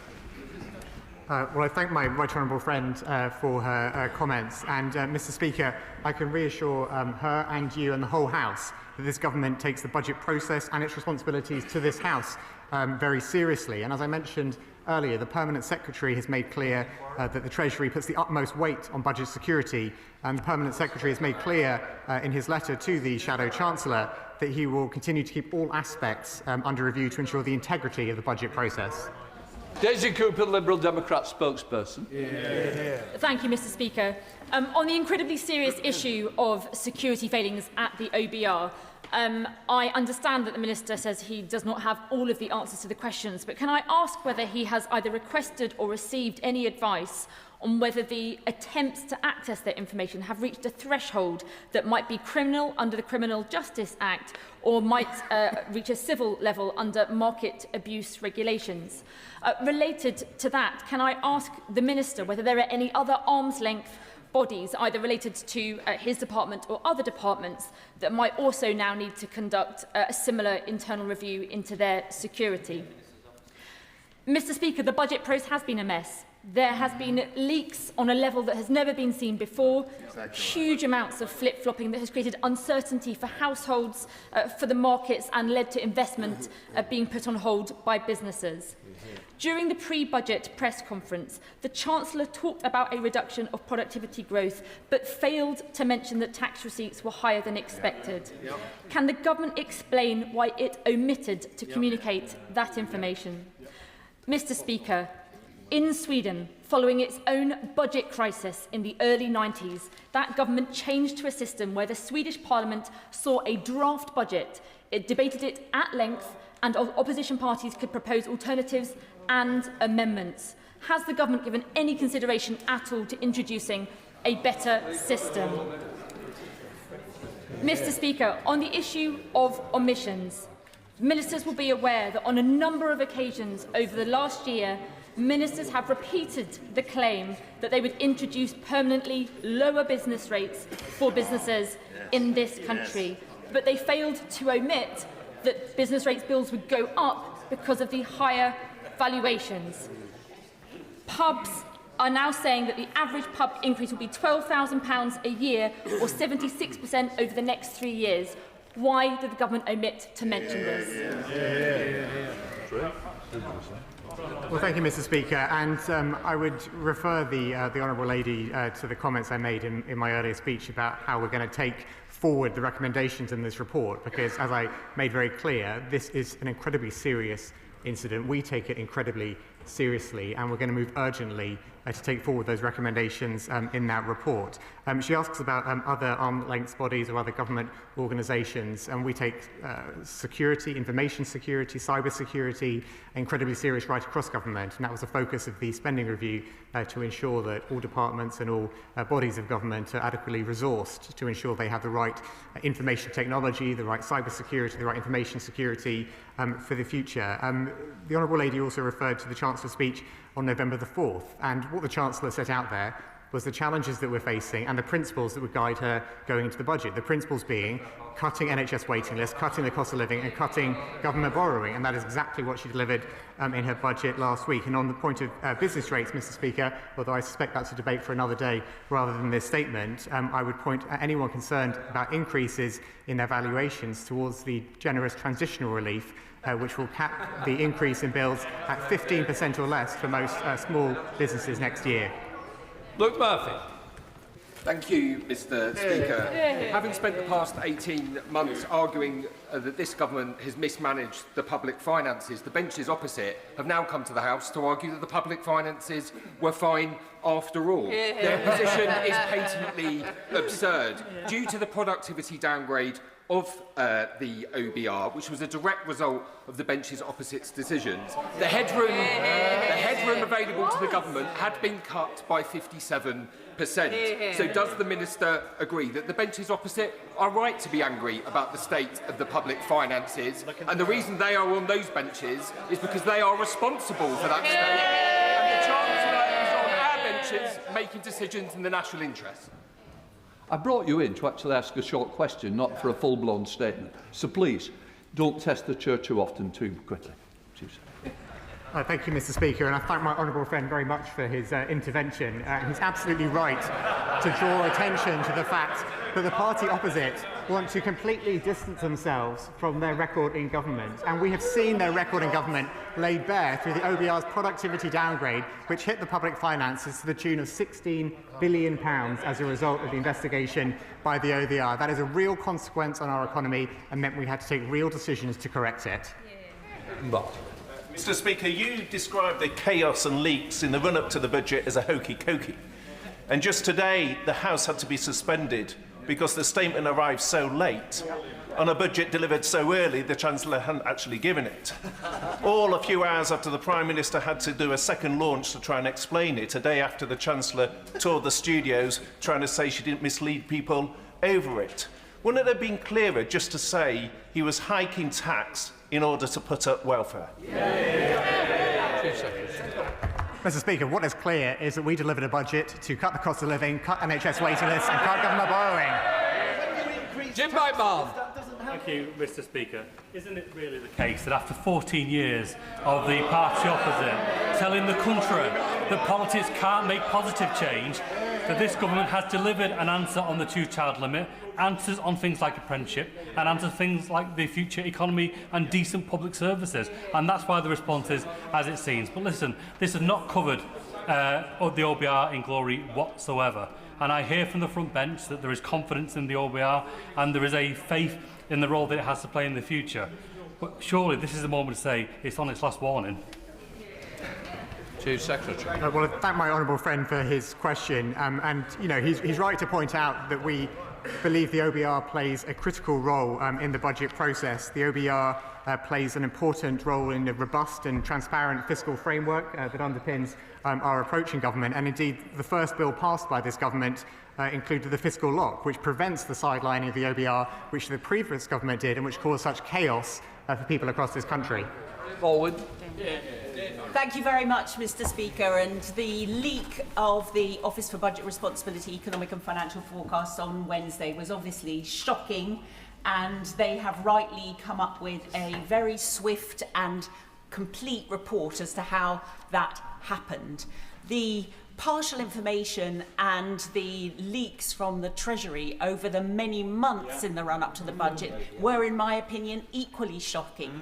And they caused real-life choices to be made in this economy, and they have dampened confidence in this economy. So will the Chief Secretary commit to an equally thorough and equally rapid leak report presented to this House? Well, thank you, Mr. Speaker. As I said earlier in this statement, the government takes the budget process and our responsibilities to this House very seriously. And as she's also aware, the Permanent Secretary has committed to keeping all aspects under review to ensure the integrity of the budget process. Jim Dixon. Thank you, Mr. Speaker, and can I thank the Chief Secretary for his statement. Given that, as others have said, the economic and fiscal outlook contains highly sensitive information on which billions of pounds can be traded, and that the report, the investigation report, makes clear this was not the first time that confidential information had been released before a fiscal event. Does the Minister agree that alongside the National Cyber Security Agency that there might be a role for the National Crime Agency to look at whether something untoward has taken place? Chief Secretary. Well, I thank my honourable friend for his question, and as I set out in my remarks earlier, we will be taking forward the recommendations of the report. In particular, we'll be working with, as he referenced, the National Cyber Security Centre to take forward the recommendation of a forensic examination of other fiscal events, because the truth is, Mr. Speaker, it has come to light because of the early publication of the EFO last week. We know through the initial analysis of the OBR that this happened in March. We don't yet know if that happened at previous fiscal events, including for previous chancellors. How about? Speaker, the detail whether the Treasury was dealing with a fiscal black hole or a fiscal lack of headroom will be rather lost on most of my Bath constituents. But will he not agree that the weeks and weeks of speculation leading up to the budget were very damaging, particularly to businesses, and his department could have done more to avoid that?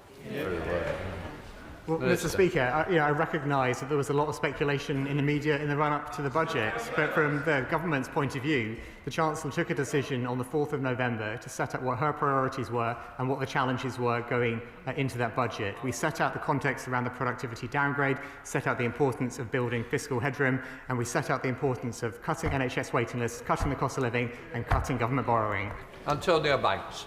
Thank you very much, Mr. Speaker, and I'm sure my right honourable friend will agree with me that it is very, very worrying to hear about the repeated attempts to access the statement before it was given. And I wonder if the benches opposite might be a little more concerned, given it may have affected them. But does my right honourable friend agree that if a government left itself with only £4 billion worth of headroom, it would be taking unacceptable risks with the UK's fiscal stability? My honourable friend is absolutely right. And imagine, Mr. Speaker, if I were in this House trying to defend a budget delivered with just a few £1 billion of headroom. What on earth message would that send about the UK economy? That headroom is there to reduce the cost of government borrowing and to give us protection against future shocks that might come our way. John Glenn. Thank you, Mr. Speaker. On the matter of the process failure of the premature publishing of the document, I think there will be a consensus across the House over this is damaging to the UK's reputation, the reputation of the OBR and to the Treasury. And I welcome that the report says There are issues for the Cabinet Office, the Treasury and the OBR around how documents are hosted. But on the matter of the substantive issue of what the OBR had told the Treasury, the net overall effect of what the OBR had told the Treasury, there can be no doubt. There may be a dispute over whether 4.2 billion was sufficient or not, but we do know for one thing for certain, that they did not say there was a significant black hole that required 2p increase in income tax, which was the consequence of the Chancellor's press conference. Does the Chief Secretary not agree that the material distinction between those two issues mustn't be lost? And he must also face up to the reality of the overall net effect and what impression that left. Chief Secretary. Mr. Speaker, the Right Honourable Gentleman is a former Treasury Minister himself, and so he will know the importance of the OBR's productivity downgrade and the impact that that has had on the forecasts going into the future. He will know that £16 billion is a significant downgrade to have as a result of that productivity review, and he will know, Mr. Speaker, that were I here defending a budget with just a few £1 billion of headroom, that would not be a position any of us would want to be in. The Chief Secretary quoted the OBR review, which said the ultimate responsibility for the circumstances in which this vulnerability occurred was with the leadership of the OBR. Has anyone in the OBR leadership offered their resignation, or has that gone out of fashion? Chief Secretary. Well, Mr. Speaker, that would be a matter for the leadership of the OBR, but let me emphasise how important the OBR is as an institution for this government in providing a robust and transparent fiscal framework that underpins the stability that we have returned to the economy. Mr. Speaker, 2 weeks ago from that dispatch box, the Minister said with a straight face to myself that he would not take lessons on credibility. I understand the error of my ways now. I should have given those lessons to the Chancellor, because since then we have seen that she has not been entirely truthful with the public. Indeed, as one of my constituents said to me travelling down from Aberdeen today, that she'd lied to the public. But while she was doing that, they're fearing for their jobs through their punitive EPL. Indeed, 100 more jobs are being lost at Harbour Energy as a result of his policies. Why is it okay for them to lose their jobs, yet she keeps hers? I think he means the Chancellor. Please. Sorry, Mr. Speaker. Mr. Speaker, the honourable gentleman was talking about the energy profits levy, and let me be clear that we know that oil and gas has a role to play in our energy mix for many years to come. We want to support that industry whilst we also make the transition to clean power, and that's the role that the energy profits levy will play. And we have set out at the budget how the energy profits levy will come to an end in 2030 or sooner if the price floor is triggered. Holly Billington. Thank you, Mr. Speaker. My right honourable friend will acknowledge, as he already has done, the importance of stability for families and businesses across this country, and how, therefore, what we've been calling the fiscal headroom, but frankly is money for a rainy day, is fundamental to being able to maintain that stability, something that was a failure of the government opposite for some time. So would he also acknowledge the importance of the way that the bond markets responded positively to that budget for exactly the reason that we know that delivers us the stability that we all need? Chief Secretary. Well, I thank my honourable friend for her question, and whilst the government doesn't comment on movements in the bond market, it was very important to us to create that extra headroom in order to bring down the cost of government borrowing and to make sure that we have that buffer for the future. Sir Ian Duncan-Smith. Mr. Speaker, I've been here a few years and I've seen the run to different budgets. But I have to say, in line with the chairman of the Treasury Select Committee, this has been utterly chaotic and appallingly dangerous. The reality here is that the right honourable gentleman said that there was plenty of speculation in the media. It wasn't speculation, it was informed statements by the media of what they had been briefed from the government.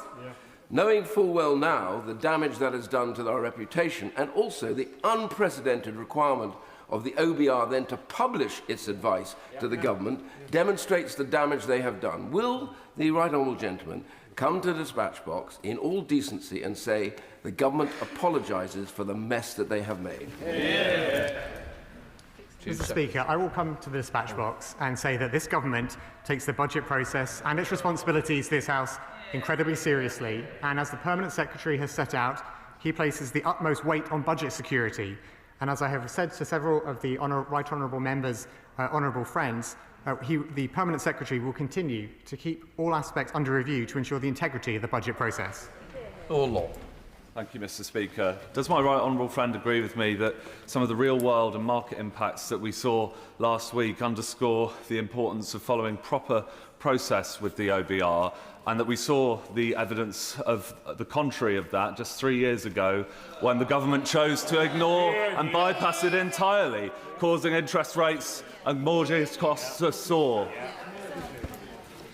Well, I thank my honourable friend for drawing a comparison between the way in which we as a government interact with the OBR and the way that the Liz Truss government interacted with the OBR, because we value the independence of the OBR and we value the constructive relationship that we've had with the OBR over the past 16 months. In stark contrast, the previous government sidelined the OBR and caused economic chaos for families across the country. Sir Julie Lewis. The government won't apologise for this sorry and tangled affair, but will it at least learn a couple of lessons, such as the fact that there have always been very good reasons for observing total secrecy until budget day, and secondly, when you're not in a financial black hole, don't start digging yourself into one. Secretary. Mr. Speaker, as the budget documents and as the EFO makes clear, the downgrade in productivity was real. That was a £16 billion hit to economic forecasts. That was a challenge which we inherited as a result of what his government did when they were in power, and we took the right and necessary decisions to fix the public finances and to make sure we could do so without going down the route of uncontrolled borrowing like his government did, or down the route of slashing public investment. Paul Wall. Thank you, Mr. Speaker. You were rightly furious last week when this OBR report was prematurely leaked to the public and also to the markets. But it's clear from this report, this independent report, this was an accident waiting to happen due to pre-existing cybersecurity failures. Pre-existing failures that we may well have laid open previous budgets to this kind of access, which should concern the party opposite as much as any other party. This is about the integrity of the OBR. Now, the non-executive directors of the OBR, Baroness Hogg, who's totally independent, and Dame Susan Rice, both conclude ultimate responsibility rests with the leadership of the OBR. I wouldn't expect the Chief Secretary to say whether he's got confidence in the chair of the OBR, but isn't it clear that those non-executive directors clearly lack that confidence in the chair of the OBR? Chief Secretary. Well, Mr. Speaker, it's clear that this is a very serious matter, and it's right that the government responds to it with the seriousness that it demands, because as my honourable friend made clear, this is not, and I quote the OBR again, simply a matter of pressing the wrong button on a locally managed website too early. This is a systemic issue and a far more serious one that deserves our serious attention. Clive Jones. Thank you very much, Mr. Speaker. Under the last Conservative government, we saw years of chaos, incompetence, mismanagement, and very often a lack of transparency and honesty with the British public. The government promised change and had a responsibility to deliver a clean break with the Conservatives' approach to government. Will the Minister acknowledge the damage that's been done to those efforts? And what steps will the government take to rectify it? Mr. Speaker, I would say to the honourable gentleman that one of the reasons why we take this matter so seriously is precisely because of the value that we place on the OBR. We see the OBR as having a vital role in a robust and transparent fiscal framework, and that is why we take this breach of information last week so very seriously. Jenko. Thank you, Mr. Speaker. It's really concerning that these leaks had happened before. Could the OBR tell, the investigation I understand is still underway, who was trying to access it, and can my right honourable friend confirm that this will be investigated fully? Can my right honourable friend also confirm when there was last headroom as low as £4 billion? Chief Secretary. Well, I thank my honourable friend for her question, and she asks the question around what the OBR report was able to conclude. And indeed, in the report, they said that in the time available, they were not able to carry out a deeper forensic examination of other recent economic and fiscal outlook events. They recommended that such an exercise is urgently carried out with expert support, and that is exactly what the government will be doing. Simon Hoare. Absolutely. Speaker, events such as these do allow ministers and the wider government to reflect on current circumstances. I think that should be recognised. I'm not seeking to scapegoat the OBR, but they're not the Messiah. Sometimes they can be a very naughty boy. They do have to revise their predictions at all times. Now, it may be too traditional to suggest to this government that the Treasury should actually be the Office of Budget Responsibility, and there are good brains in the bank that can be tapped into. Is now not a good opportunity to actually reflect what advice government needs, whether the OBR is fit for purpose, and whether it should be disbanded? Well, I have a great deal of personal respect for the right honourable gentleman, but I have to say I take a different view than he implies that he takes in respect of the OBR, because we value the role of the OBR. We value the role of the OBR in a robust and transparent fiscal framework, and it is precisely because we value that role that we take this breach of information last week so seriously. Rachel Musk. Thank you, Mr. Speaker. To bring this ensuing debate to a conclusion of who knew what when, does my right honourable friend agree that he should publish a detailed timetable of the economic information that the Chancellor was in receipt of, including the return on tax receipts and the impact on wage growth?